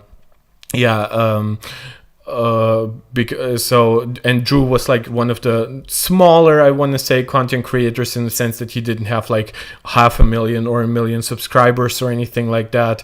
I actually was never that much inspired by the likes of MKBHD or even Mr. Who's the Boss, even though admittedly they have like amazing production quality and stuff like that. So George, that's actually interesting. Yeah, it could still be it is 2 dirham, which is now which would be 2.8 USD. I don't want to focus on the money. I just was confused, and I'm somebody like, I actually, like, if that interests you, I was actually together with a Jordanian girl for a long while, so I know a lot about Jordan, the history of the region. I speak a couple of words of Arabic, and to me this is just a nice cultural detail that you don't really learn until you actually go to a place. So yeah, it's an interesting thing. Now look, from the beginning, I just want to explain, I understand the concept of having a product category between a Mac and an Yeah, this is, by the way, great about Drew. Drew, similar to me, really respects not necessarily just Steve, because I think a lot of people respect Steve, but he respects the pitches that Steve made, right? That the iPad is like positioned between an iPhone and a Mac, that the user interface is touch first, that it's more simple to use. This is why I really respect Drew, because he knows a lot and he brings that up in smart ways. He's actually like surprisingly good, would be a very good debate bro. iPhone. That was the original vision, right, that Steve Jobs set out. He wanted a more personal device, more intimate device that was touch-focused first. I get that. I grasp that. And I know a lot of people out there that are still going to buy an iPad no matter what, because it's the only Apple device that works with the Apple Pencil. Great for note-taking, especially with all the great new Apple Pencil Pro features. The gyro thing was the coolest thing, I think, at the event. And for a lot of artists out there... Oh, by the way, just one thing, guys, while you're here, can you let me know where are you from, or just even let me know what time is it for you, and if this is actually like a decent time to watch me. Like, obviously I won't be streaming at midnight all the time, but this could actually take away some of my worries that if I ever like have to stream at midnight because I had a busy day, that I could still do it and actually get you guys to watch, which is obviously very important to me, because you see I interact with the chat. I really enjoy like your support, be it indirect or direct. So please let me know, is this actually like an opportune time for you? For people that like taking notes or like journaling and like writing with a stylus, I have friends that use the iPad in this way all the time. I totally get that. And most students that I have ever met in my life have used iPads over laptops, because they just use an iPad with like a kickstand thing, not even with a keyboard, or they use like the 10-inch iPad, which even if you like have the keyboard in front of you, that still is like a lot smaller than like a 13-inch MacBook Air. This is why a lot of people very fondly remember like the 12-inch MacBook. Oh my God, George, it's 1:42 a.m. for me. You need to drive your auntie to the hospital at 7:30 for a checkup. My God, dude, go to freaking sleep. You have my full permission to access this. You've already given this channel direct support. You've been an amazing chatter. It's all very, very much appreciated, man. And to everyone else here who's still watching, I very, very much appreciate every one of you. If you want to be like Fidel, if you want to be like George, you see it's very easy to support me directly with a super chat or a super sticker. You get a lot of thanks, a lot of love, a lot of shout outs from me. And if you want to support me directly in the long term, you can find my Patreon link in the description. Subtract from that use case. I'm not trying to diminish that use case for the iPad. I'm not trying to say that the iPad can only be good at one thing, and if it's not good at that, then the whole product is worthless. No, similar to the Mac and the iPhone, I see these as great productivity tools that are capable of lots of different things. Some people play a lot of games on their phone, so they care about the high refresh rate or the 5G, or some people, like me, use it more as a camera, primarily for video before anything else, so that I can record and make videos for my job, my livelihood. And some people are using it mainly for communication. They're doing social media management, or they're browsing the web or checking emails on it all the time. There's lots of different use cases for the iPhone, which is what makes it so popular, so successful, and so addressable to the masses, you know, where you have kids and elderly people and everything in between using these things to get by in their daily life. So I don't have anything to add. These are all fair points. These are all factual points. He's pointing out where the iPad, due to its form factor, due to its ease of use focus with iPadOS, is actually better in many ways than Macs. It can be smaller, it can be lighter, it can be thinner, it can work with different accessories than a Mac. It can appeal more to older people, more like even vision impaired people, because you can like maybe touch easier and stuff like that. So very, very good points. Very, very fair points. Daily lives. It's the same thing with the Mac. There's not one use case for the Mac. There's not one simple feature set that everybody buys a Mac for. Some people buy it for typing. Some people buy it for making PowerPoint presentations or keynotes or music production, like my good friend Randy, who's been using... Fidel, you also have to leave soon because you have to wake up early tomorrow. Thank you again. I mean, you both were amazing, obviously, with direct support, but you were not the only chatters. You were not the only, like, supporters, because obviously honestly, every view, every like, every subscription just to the channel, everyone who follows me on Twitter, everyone who decides to support me on Patreon, it's all so much appreciated. So if you now have to both go to sleep or with whoever else, I'll briefly finish this up because I also want to get done in like the next 20 minutes or so. Thank you so much.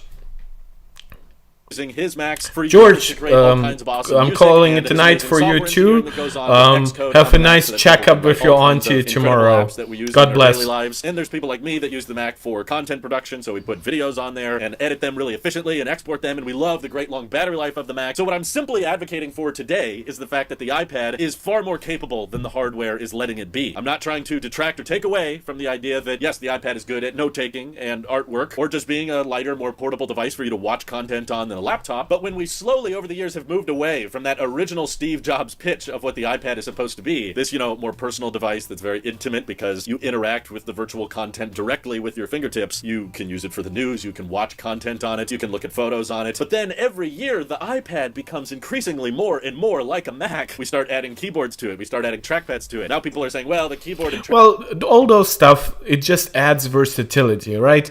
The fact that it becomes more Mac-like in the process is obviously not incidental. It's because we all know, like, and appreciate Macs or just laptops in general in that way. That doesn't, however, mean to me that it needs to go the full way, right? It can learn the best things from Mac in the same way that it can learn the best things from Mac, for example, by having a function row, a larger trackpad and stuff. But in comparison to a MacBook, this keyboard, this trackpad is detachable or attachable, right? And it also works, of course, by adding an extra port and stuff like that. So already that accessory, while it is very Mac-like, is in many ways also like an evolution of what the MacBook form factor is.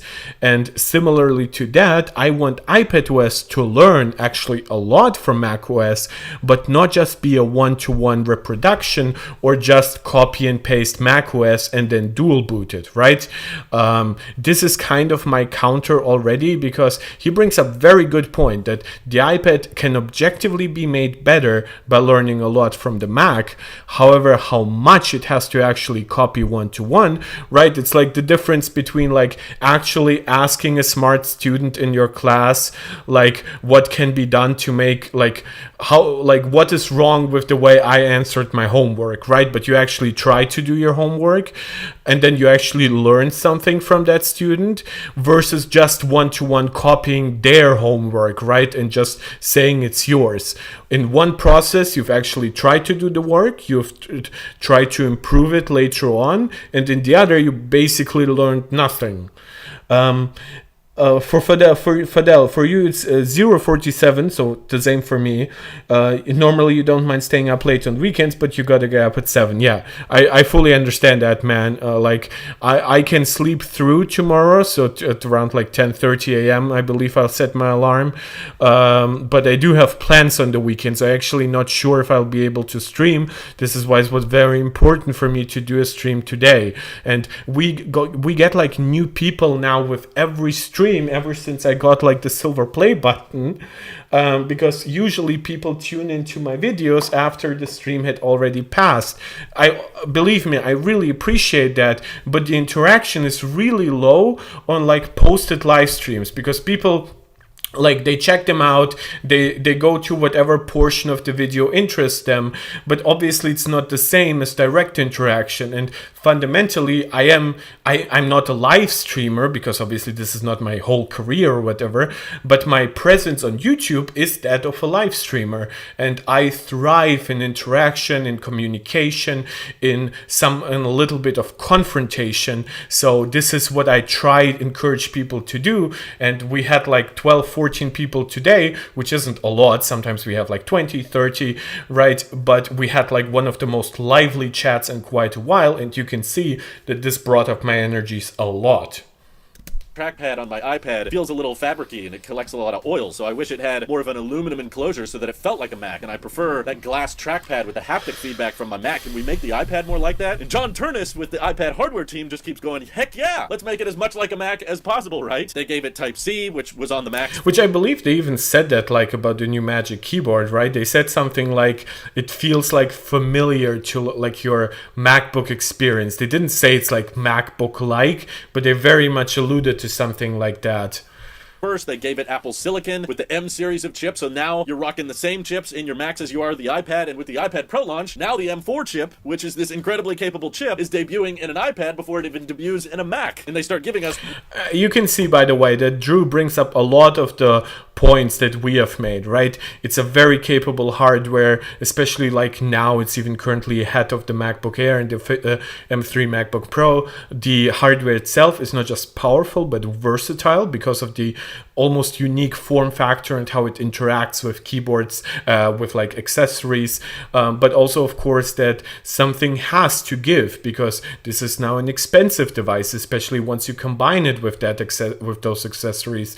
What do you do to give people more value? Louis, it's a joke that it doesn't have macOS in your opinion. You see, we can disagree. I don't know if we agree to disagree, but I have tried to make the pitch as we went through the video. I don't know when you tuned in, Louis, but I have said that it's a joke that it's lacking a lot of features from macOS. For example, I couldn't be doing the streams I'm doing from my iPad.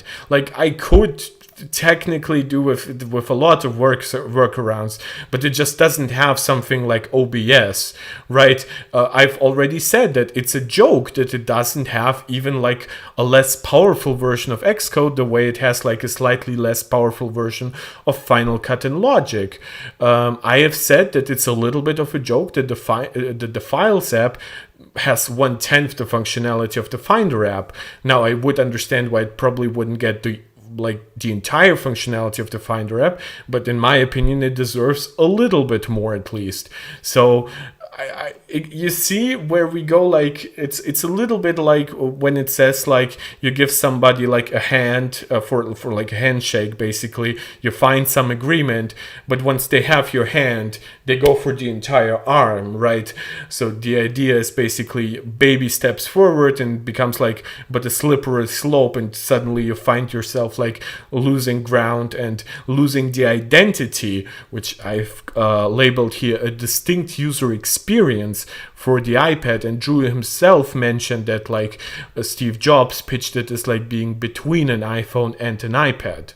So you see how I can agree with a part of your argument while still not quite getting to the same conclusion. Watered down, but still technically pro applications. Like, oh, people ask for Final Cut, people ask for Logic. Okay, let's bring that over to the iPad. But when you make the iPad more and more like a Mac every single year, there's gonna be some software requests to come along with it. How can you blame us for asking for more software functionality, more pro features, or again, I think the quickest path, the path of least resistance, would simply be a dual boot macOS option. It doesn't even have to be a flagship thing. It doesn't have to be the headlining feature of iPadOS 18. Heck, and again, we've talked about it. It's dual booting, right? Which means it boots up macOS every time you connect your already perfectly functional iPad to the Magic Keyboard, right? Like, what does that mean? Like, the second you take it off, does macOS turn itself off? Do you get a macOS version that doesn't actually fully work with the touchscreen? Does Apple put a lot of like development and engineering work to suddenly make macOS more touch friendly? How much does this detract from actually improving iPadOS? How far can they actually go given like mission control, right? Like expose and all that stuff that makes up the Mac user experience.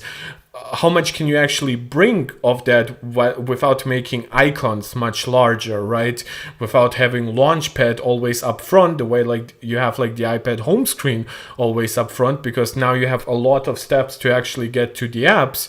Because if you don't have actually a keyboard connected, well then how do you quickly open up like your main app screen, your Launchpad by Mac standards, right? You see, there's just a lot to think about here that is not just as easy easy as saying dual boot Mac OS.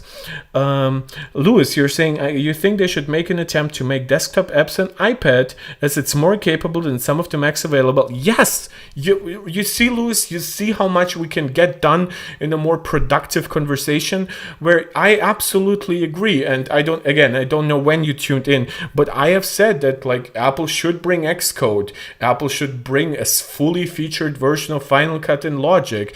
Maybe Apple should think about bringing like more like deeper level functionalities like terminal to the iPad. I don't know how exactly that would work given several of the limitations of iPadOS, but maybe they could. But yes, it absolutely needs certain functionalities of the Mac. Stage Manager also needs to further improve. But I just don't think that, I believe we would come to a stagnation in these improvements if we actually allow it to bootcamp or dual boot macOS, because suddenly the excuse would be, well, if you need it, just get macOS, right? While in my opinion, and then again, also with bootcamp, there are also like Apple would have to create drivers for the same thing. It would take up unnecessary amounts of extra storage.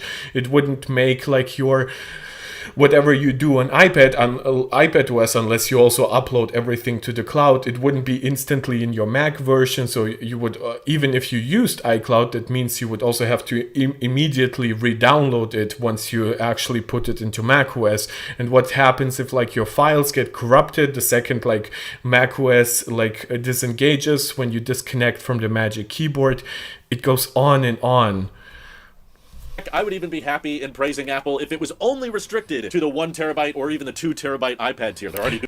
I have said that it especially would need to be restricted to those models if we're not talking about a dual boot solution, but more a virtual machine solution. So more like how Parallels integrates Windows directly into macOS, right? And you can have Mac and Windows apps coexist. You can even have them access the same files and stuff like that.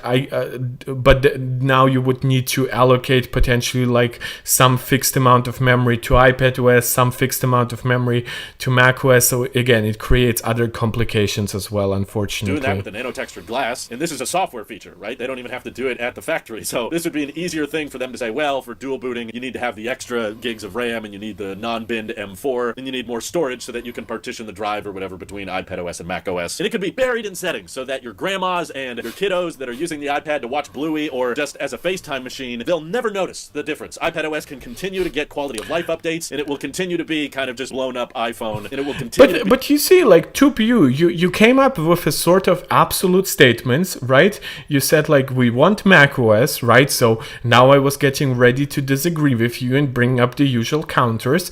But then you already gave me a little bit of a handshake, and you said, well, at least we want Mac apps, so give us Mac apps.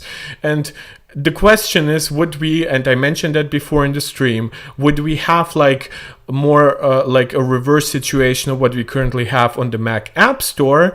Also, like, hi TubeU, glad to see you. I think you're first time in the stream.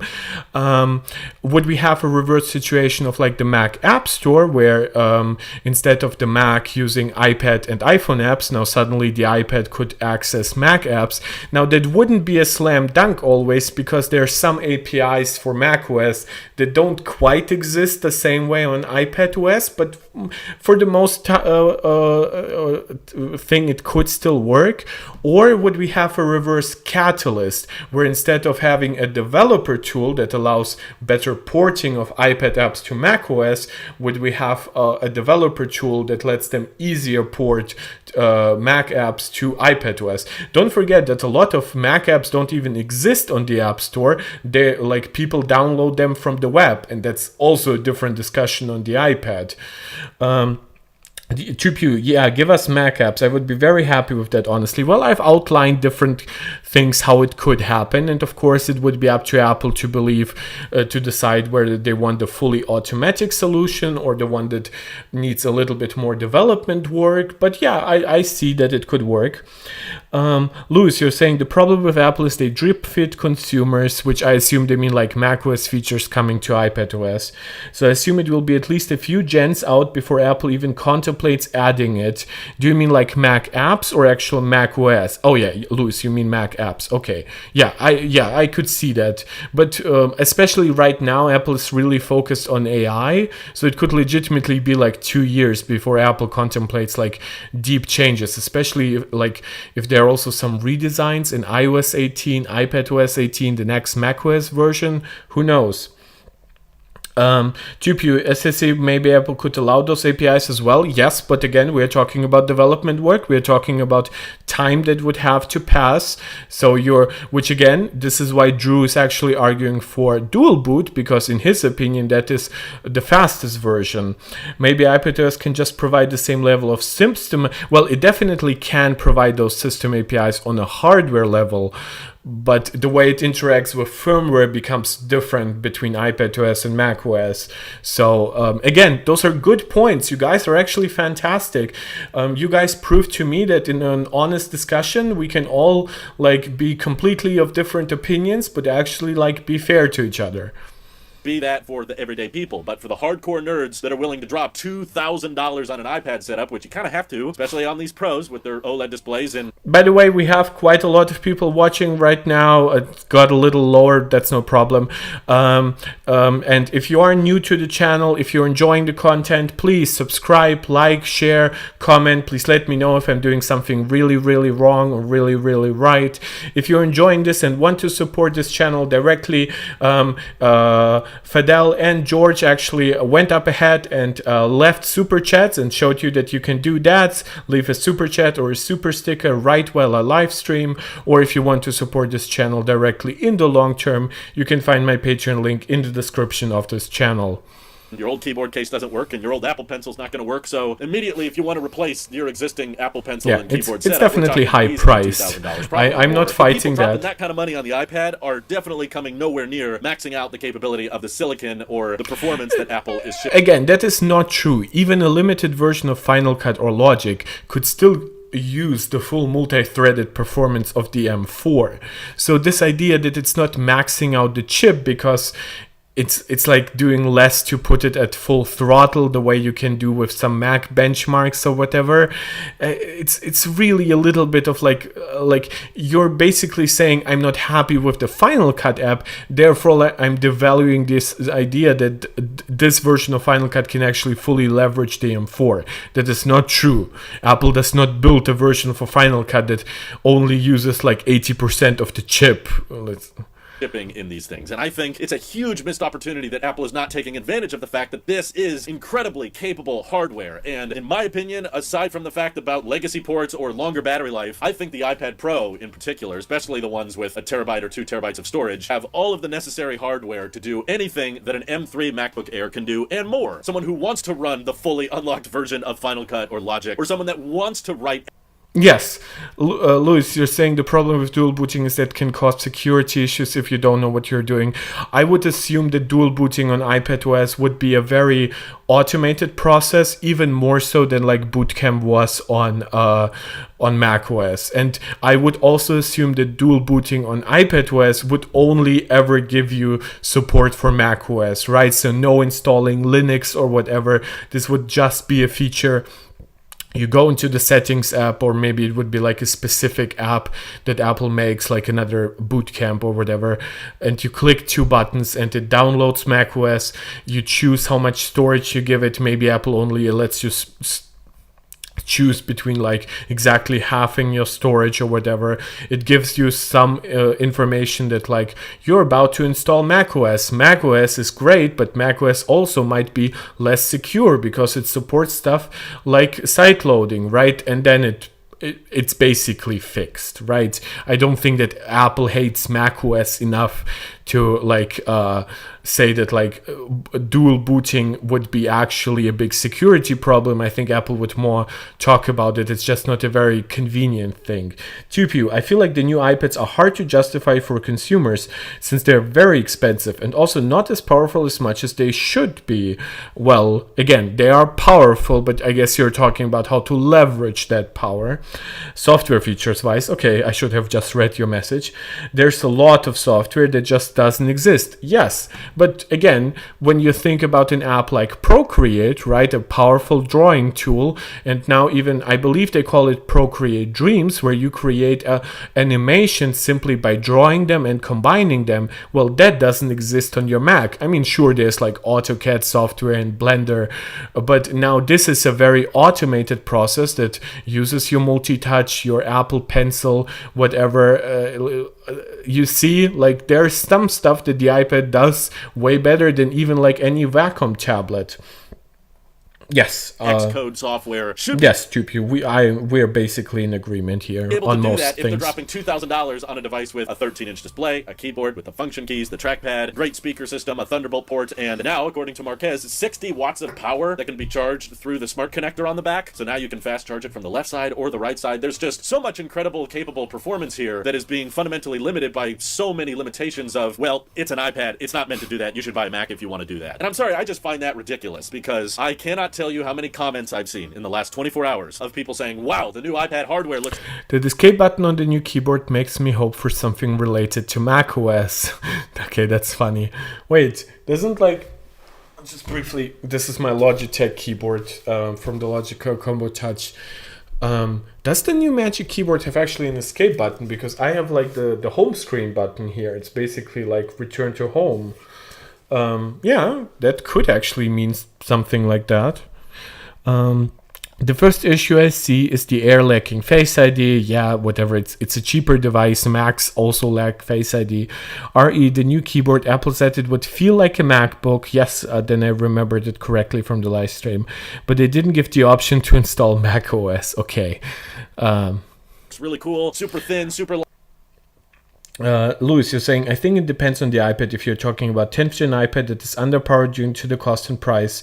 But if you're talking about iPad Pro, then it's extremely overpowered. Well, yes, but you have to understand, like a MacBook Air is also overpowered for like Mac OS, right? Like your regular like emails, web browsing, right? It has the same issue. It depends a lot on your workflow when it becomes a question of overpowered or not. Yes, once we go down to like the A14, we could argue the A14 is not overpowered for anything, and 8 gigs of RAM is not overpowered for either iPad OS or Mac OS, right? But obviously, like, if for example buys like an M3 Max MacBook Pro and only ever uses it, even in Final Cut for like 1080p files, that is still them using that device in an OP way. So being overpowered is not just a problem for iPads.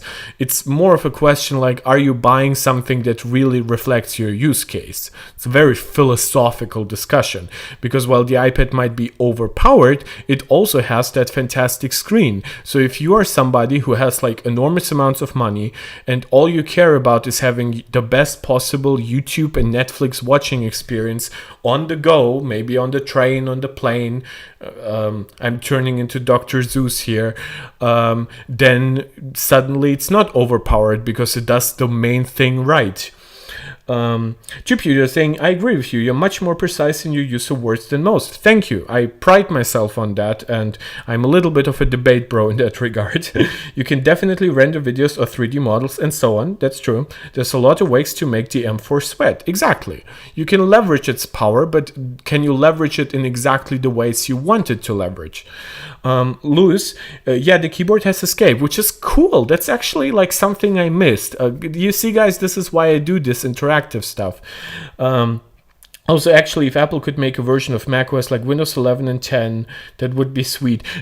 Louis, you have to add some info on that. What do you mean, like a version of macOS? Like, do you mean like a version that is more optimized for tablets, the way like Windows 11 like changes icon sizes and stuff like that? Is that what you mean?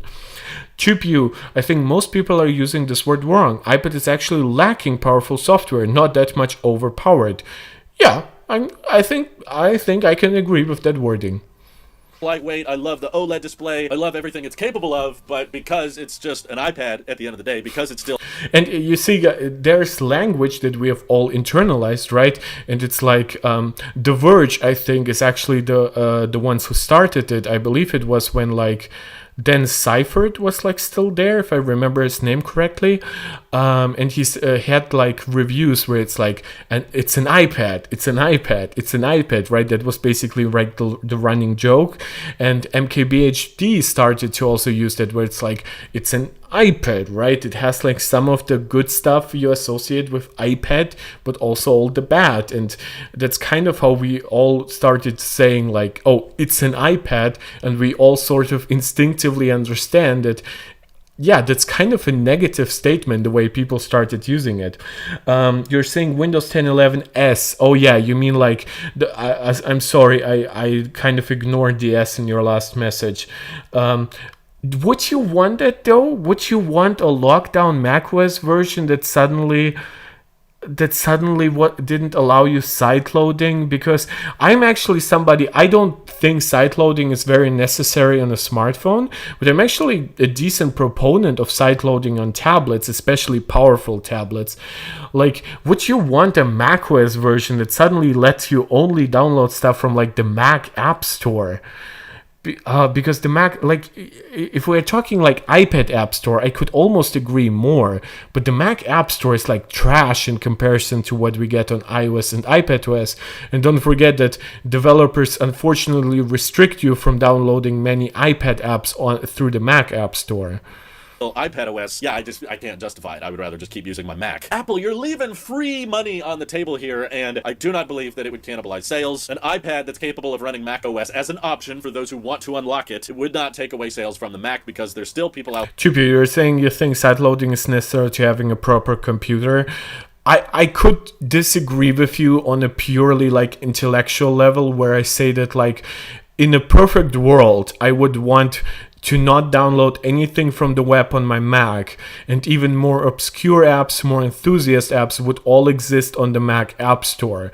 But yeah, I kind of have to give it to you where it's just not a realistic outcome.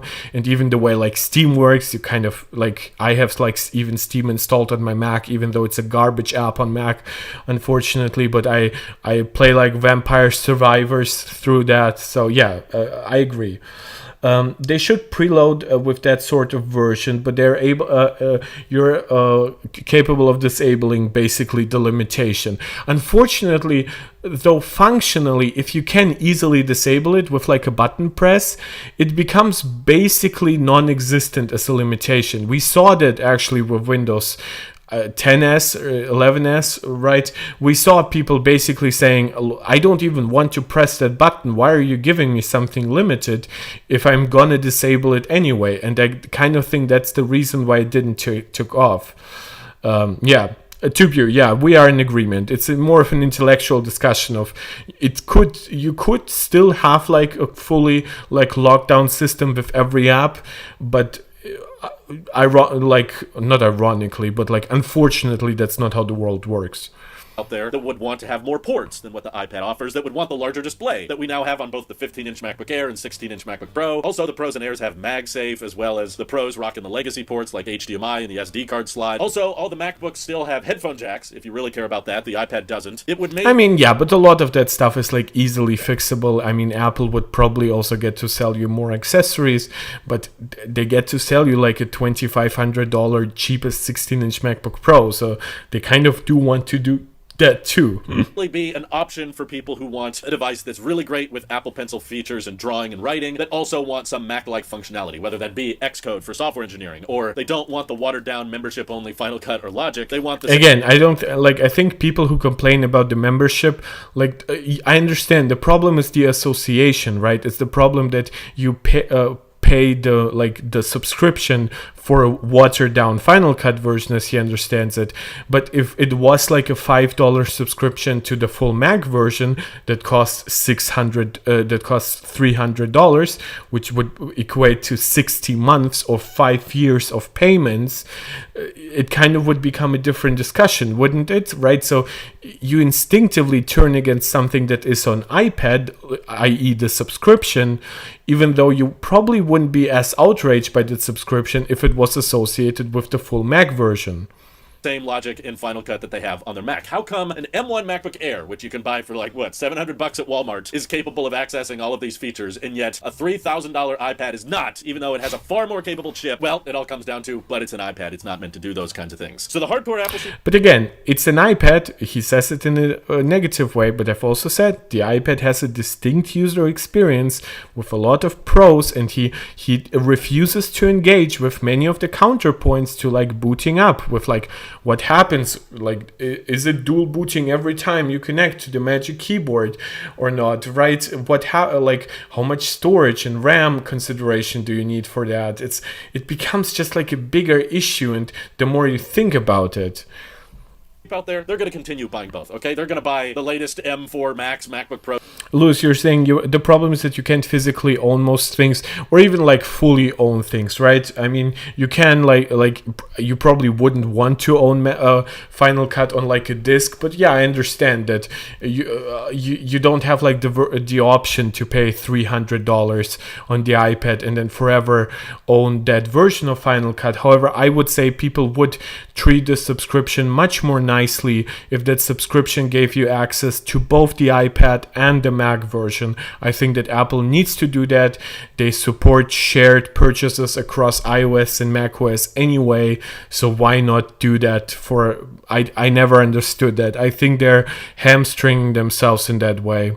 16-inch because it's the coolest, shiniest thing from Apple, and they're also going to buy the new iPad Pro, so you're not going to cannibalize those sales. And if anything, when you spec for spec match an iPad to a Mac, the iPads are more expensive, especially now with the Pros and their $200 price hike. To anybody watching, again, a couple more people joined. I just want to say, if you're enjoying this, please, as I call it, all the YouTube jazz, subscribe, like, share, comment, let me know where I'm right, let me know where I'm wrong. If you want to support me directly, Fadel and George actually showed that very well. You can send a super chat or a super sticker right in the comments while I'm live. And if you want to support this channel directly in the long term, you can find my Patreon link in the description of this channel. So if you're worried about like product cannibalization, but the cheapest iPad Pro with a keyboard case is now going to cost $1,300, and that's... I've mentioned it already in my reaction to MaxTag, where like cannibalization wouldn't be as much of an issue because a fully spec'd like iPad Pro is more expensive than an equally spec'd MacBook Air.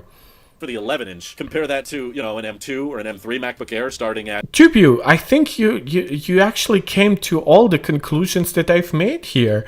You're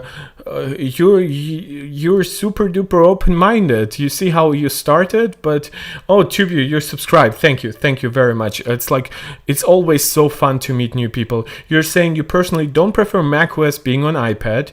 You would prefer iPad to get the Files app on par with the Mac Finder app, or just give it the Finder app at that point, right?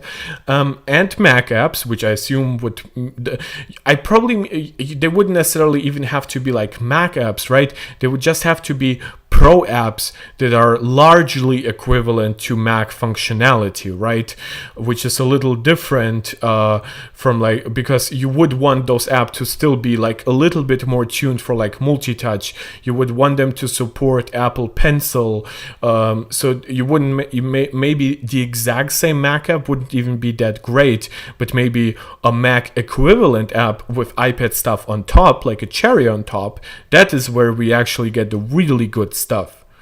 At around $1,100, it's got the larger display, it's got the headphone jack, it's got MagSafe, it's got more onboard ports which you can use for data and charging. So if someone cares more about the Mac-like features, they're still going to buy the Mac. But if you lose on a Mac sale because of the iPad, Apple, you just made $1,300 instead of $1,100. For the same reason, Apple was not worried about the iPhone cannibalizing the iPod, because the iPhone cost a lot more and the iPhone could do a lot more. For the same reason, I feel like they shouldn't be worried about iPad sales stealing away Mac sales. I agree. I actually agree. I don't think that this is why I'm saying if Apple brought powerful Mac apps, quote unquote, to iPad, I don't think it would fully cannibalize the Mac market. And I think where it would cannibalize the Mac market, it would actually result in a lot powerful apps being sold versus just like less powerful MacBooks.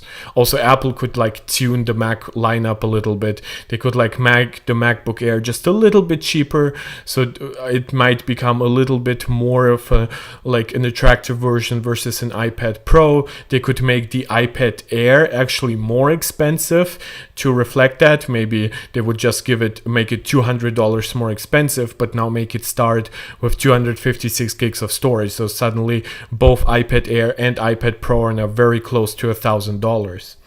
Louis, you're saying you sub too. That's amazing. But you're more of a Windows guy. So wow, Windows guys in this community, that's special. And iPads are the only thing you own these days. That's actually a really good argument for the iPad's existence, that it even attracts Windows people. Do you think that iPads, Macs, etc. should be available as soon as they're announced? No.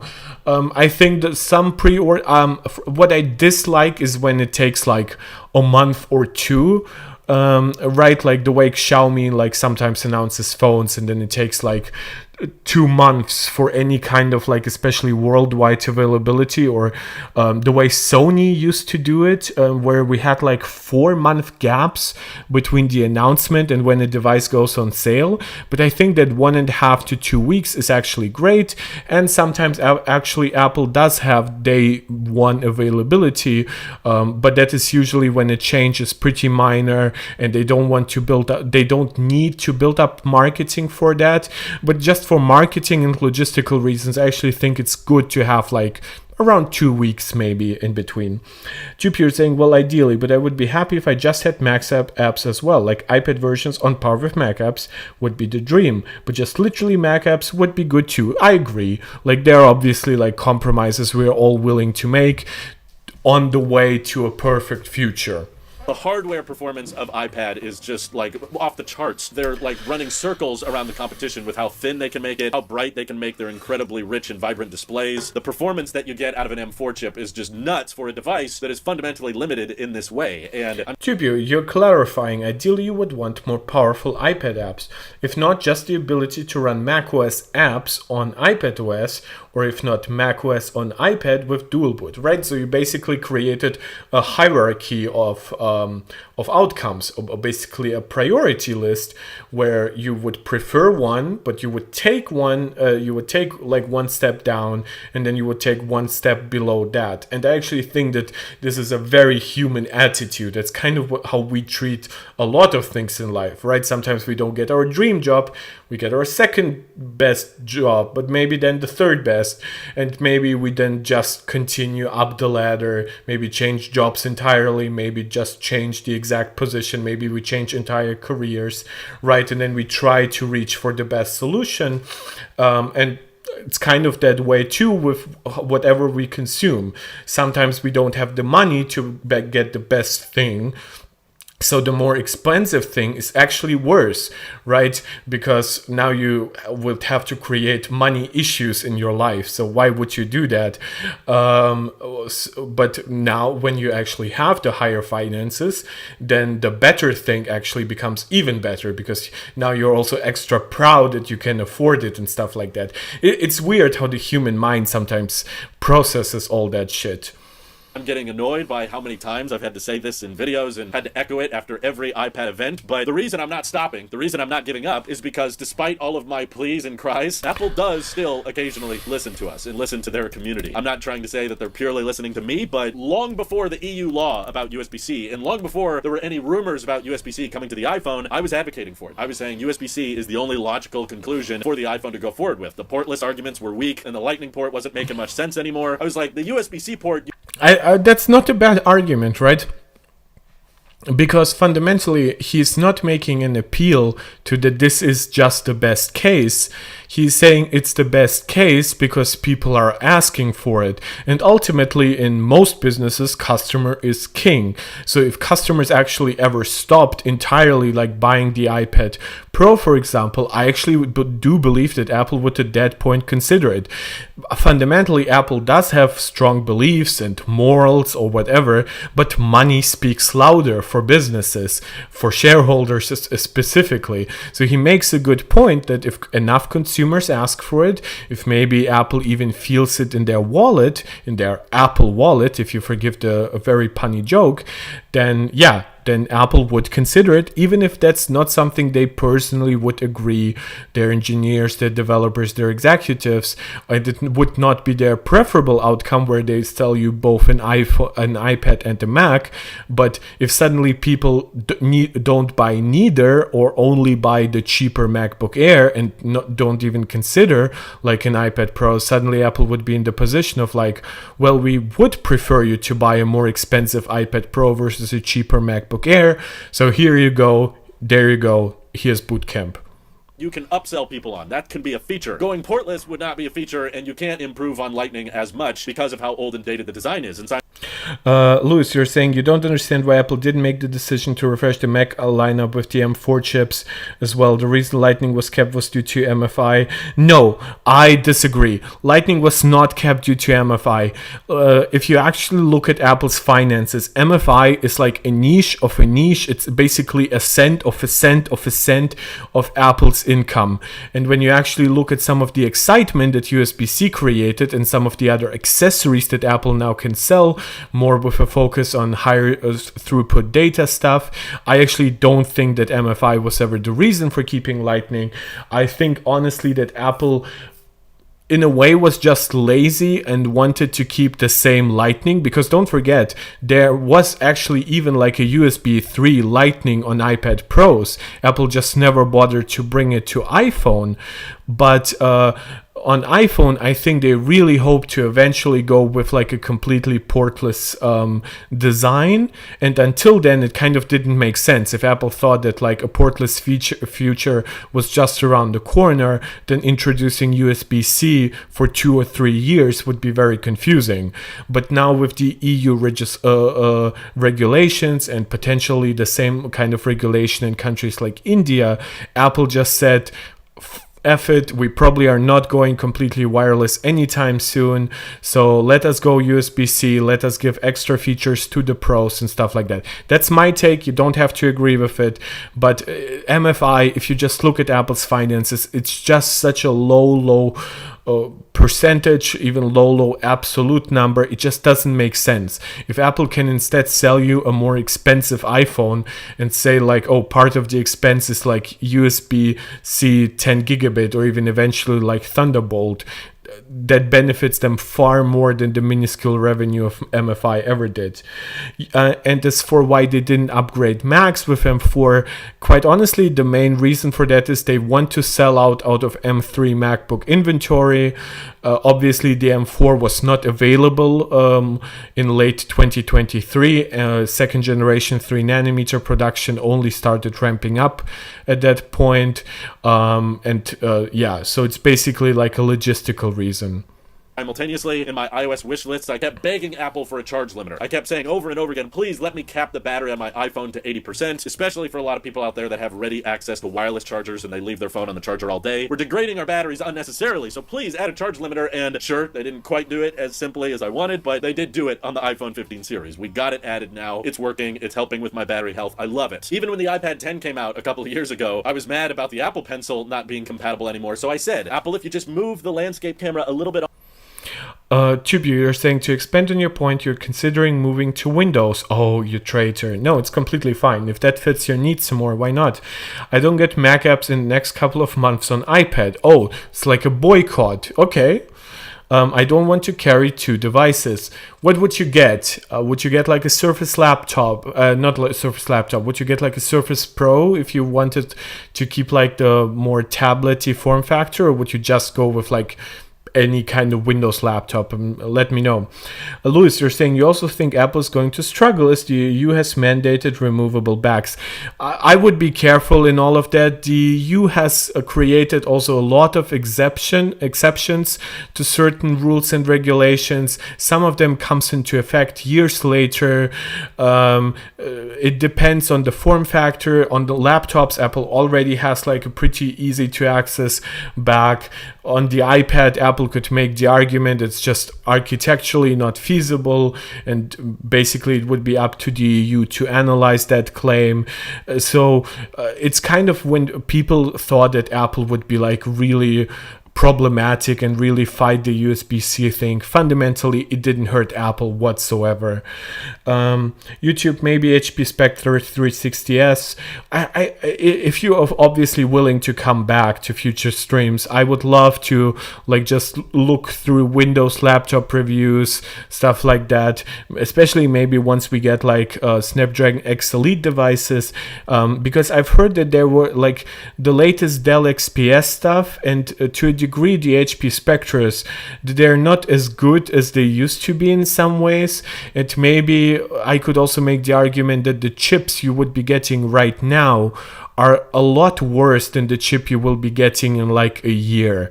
Like you would be getting Lunar Lake laptops next year from Intel, a lot better than any Meteor Lake stuff.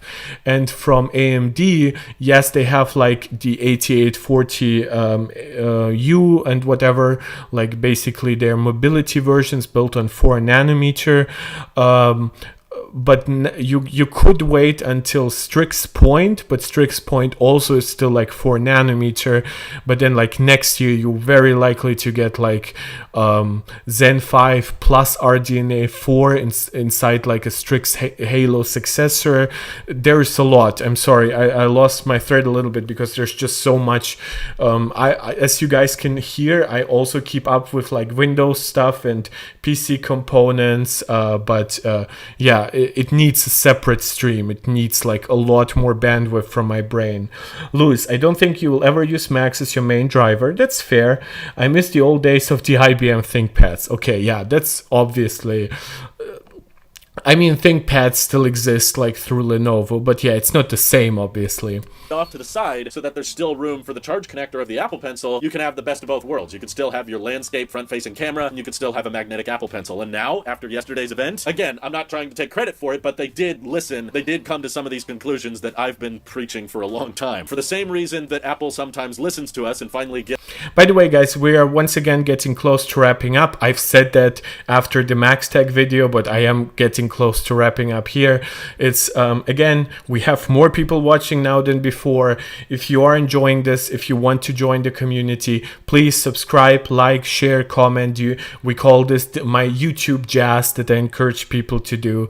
If you feel like supporting me directly, you can find in the comments that like George and Fidel actually went up ahead and they both left super chats. You can do that. You can leave a super chat or a super sticker with some direct financial contribution to this channel. And if you want to support this channel in the long term, you can find my Patreon link in the description of this channel.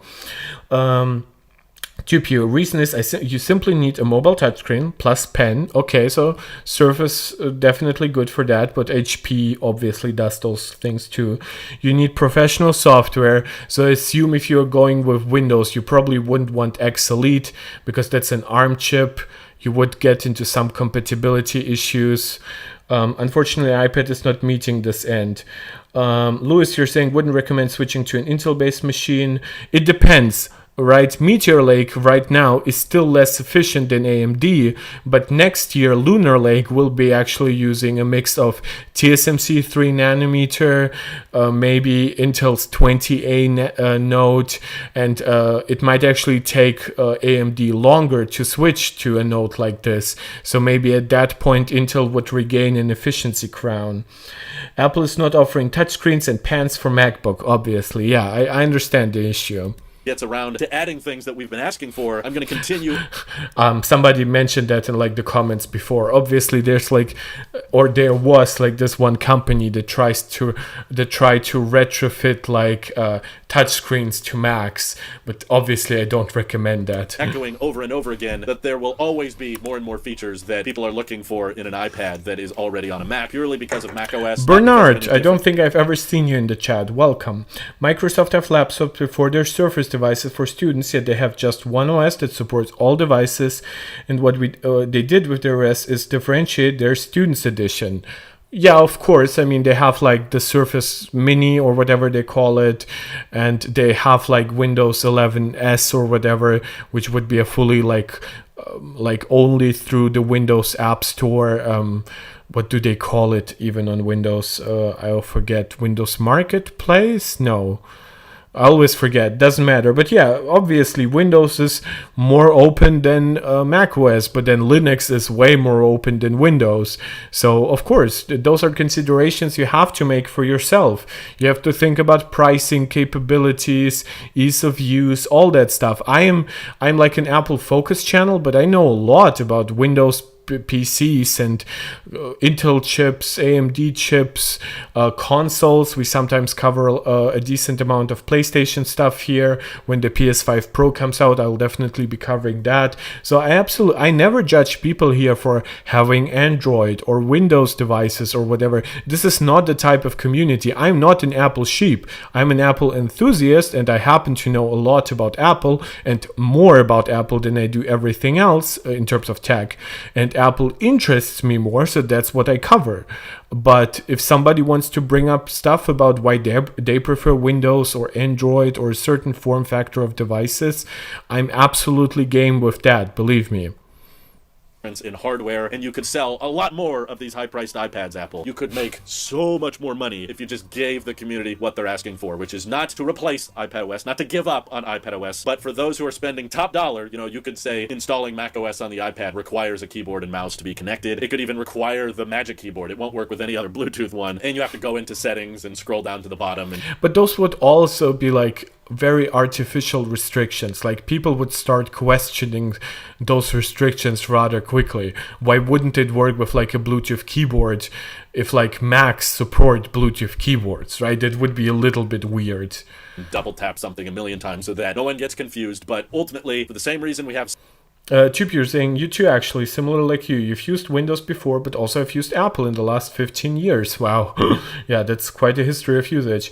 And considered myself an enthusiast. Bernard, you're saying, so Apple just have to give consumers what they want. Well, they don't have to, but yeah, that's kind of how companies work. I just want to remind people, Apple is the best-selling tablet maker in the world by a factor of 2x versus the next closest competitor. Apple has the best-selling 13-inch laptop in the world. Apple has the best-selling 15-inch laptop in the world. I wouldn't be surprised if the 16-inch MacBook Pro was close to the best-selling 16-inch laptop in the world. Apple is the best-selling all-in-one in the world. So Apple actually creates a ton of revenue and profit from both the iPad and the Mac ecosystem. So of course, Apple should be giving customers what they want, but it's also a relevant discussion to have. Do customers always want? Do customers always know what they want? And how much is also there a lot of bias? Like a lot of people in my chat will have, there will be a natural selection bias where because I'm a tech streamer, people joining my chat will be more tech enthusiasts. And so what you want might not be very representative of even what a lot of iPad Pro users might want. Why? Because everyone has something they prefer, and that's why they need to give us an OS that can run iOS, iPadOS, and macOS integrated into one. It's a lot. You're asking for a lot here. It's something nobody else does in the same way.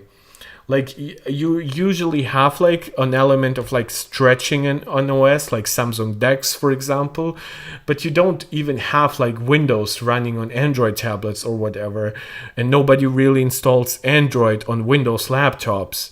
So it's a little bit more complicated, I fear. Louis, do you think Apple has stopped innovating? No.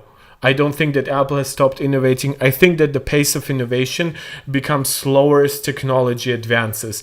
I think that Steve Jobs might have had unique capabilities to encourage innovation, but I don't think that Apple has actually slowed down.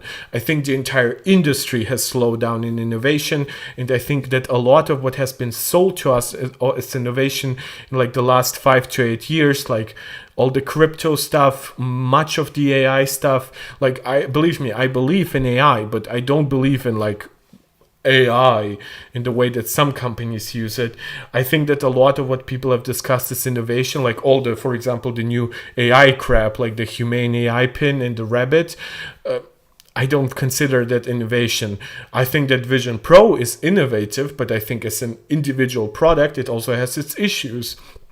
But then again, issues that Steve Jobs launched also had devices that Steve Jobs launched also had issues. The original iPad was arguably very underpowered, for example. So it is what it is. Stuff changes. Steve has been dead for a long time. It is what it is. Might be a silly answer to a degree, but you cannot ultimately know, right? You can speculate, but all of our knowledge on that is very limited. It's not like we even have like full access to know what is happening at Apple on the executive level.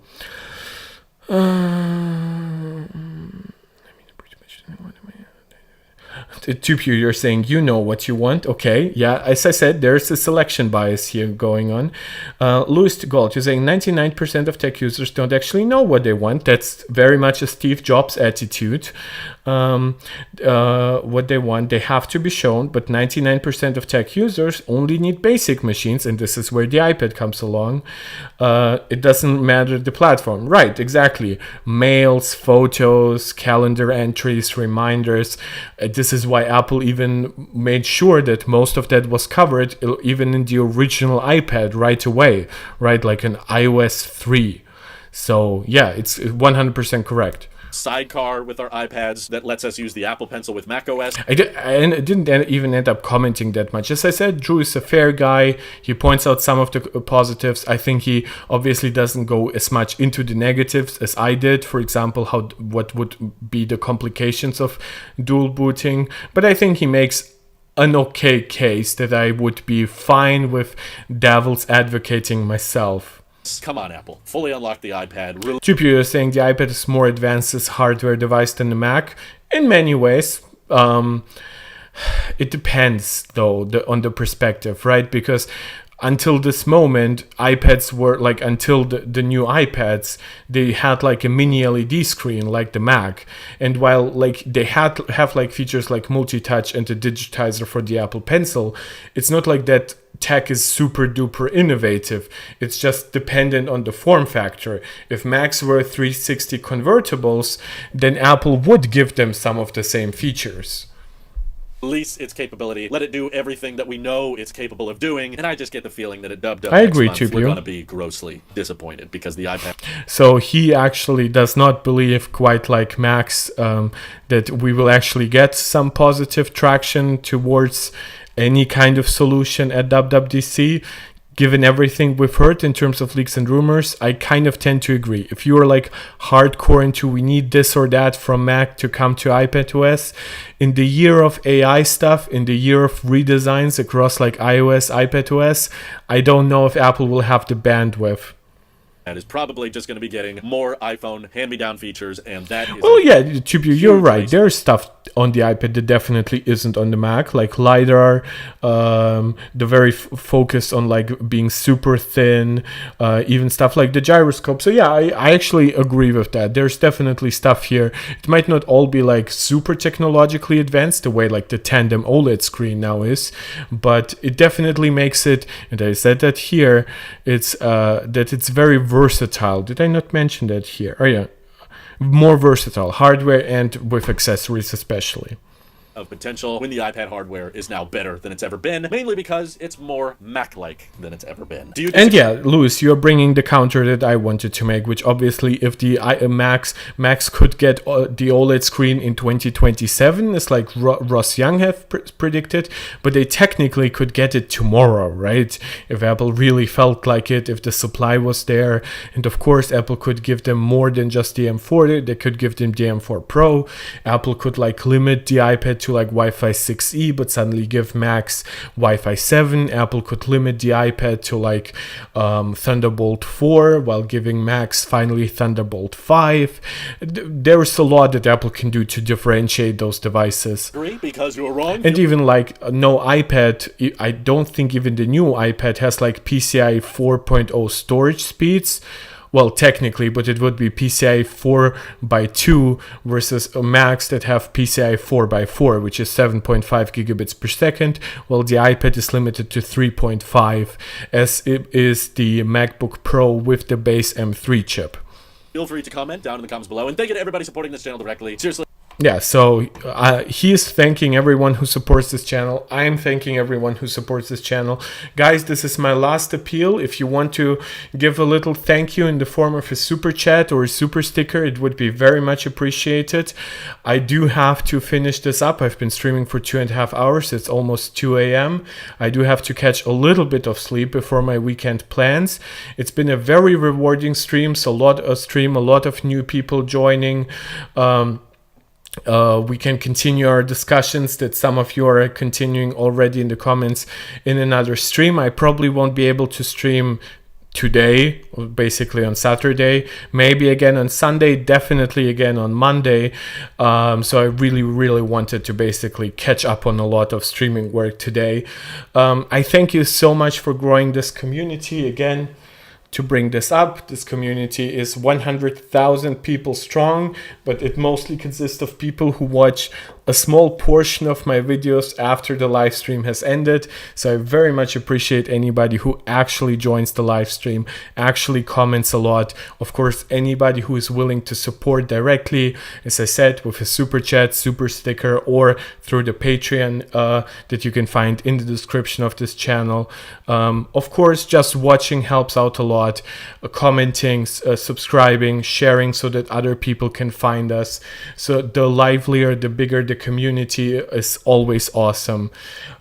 Please, in the comments, not in the live chat, but once the video has been processed, let me know what you would like to see me cover next, what you would like maybe me to react to. And of course, we are looking forward to more benchmarks coming for the iPad. Please check out my previous live streams where I break down the leaked Geekbench results. But over the next week, we should be getting more first impressions, reviews, stuff like that. Obviously, I'll be there to react to it. Hopefully, I am traveling for a little bit after Friday, damn, but maybe I'll get to do a stream on the go or something like that. So that is about it. That was an amazing stream. Thank you so much for being an amazing chat, for being super duper productive and combative in just the right way. I'm looking forward to seeing you all again. I will not be asking you to do all the YouTube jazz again. I've asked you that enough. I'll see you guys next time. Thank you again so much. This is Mark Tech, tuning out.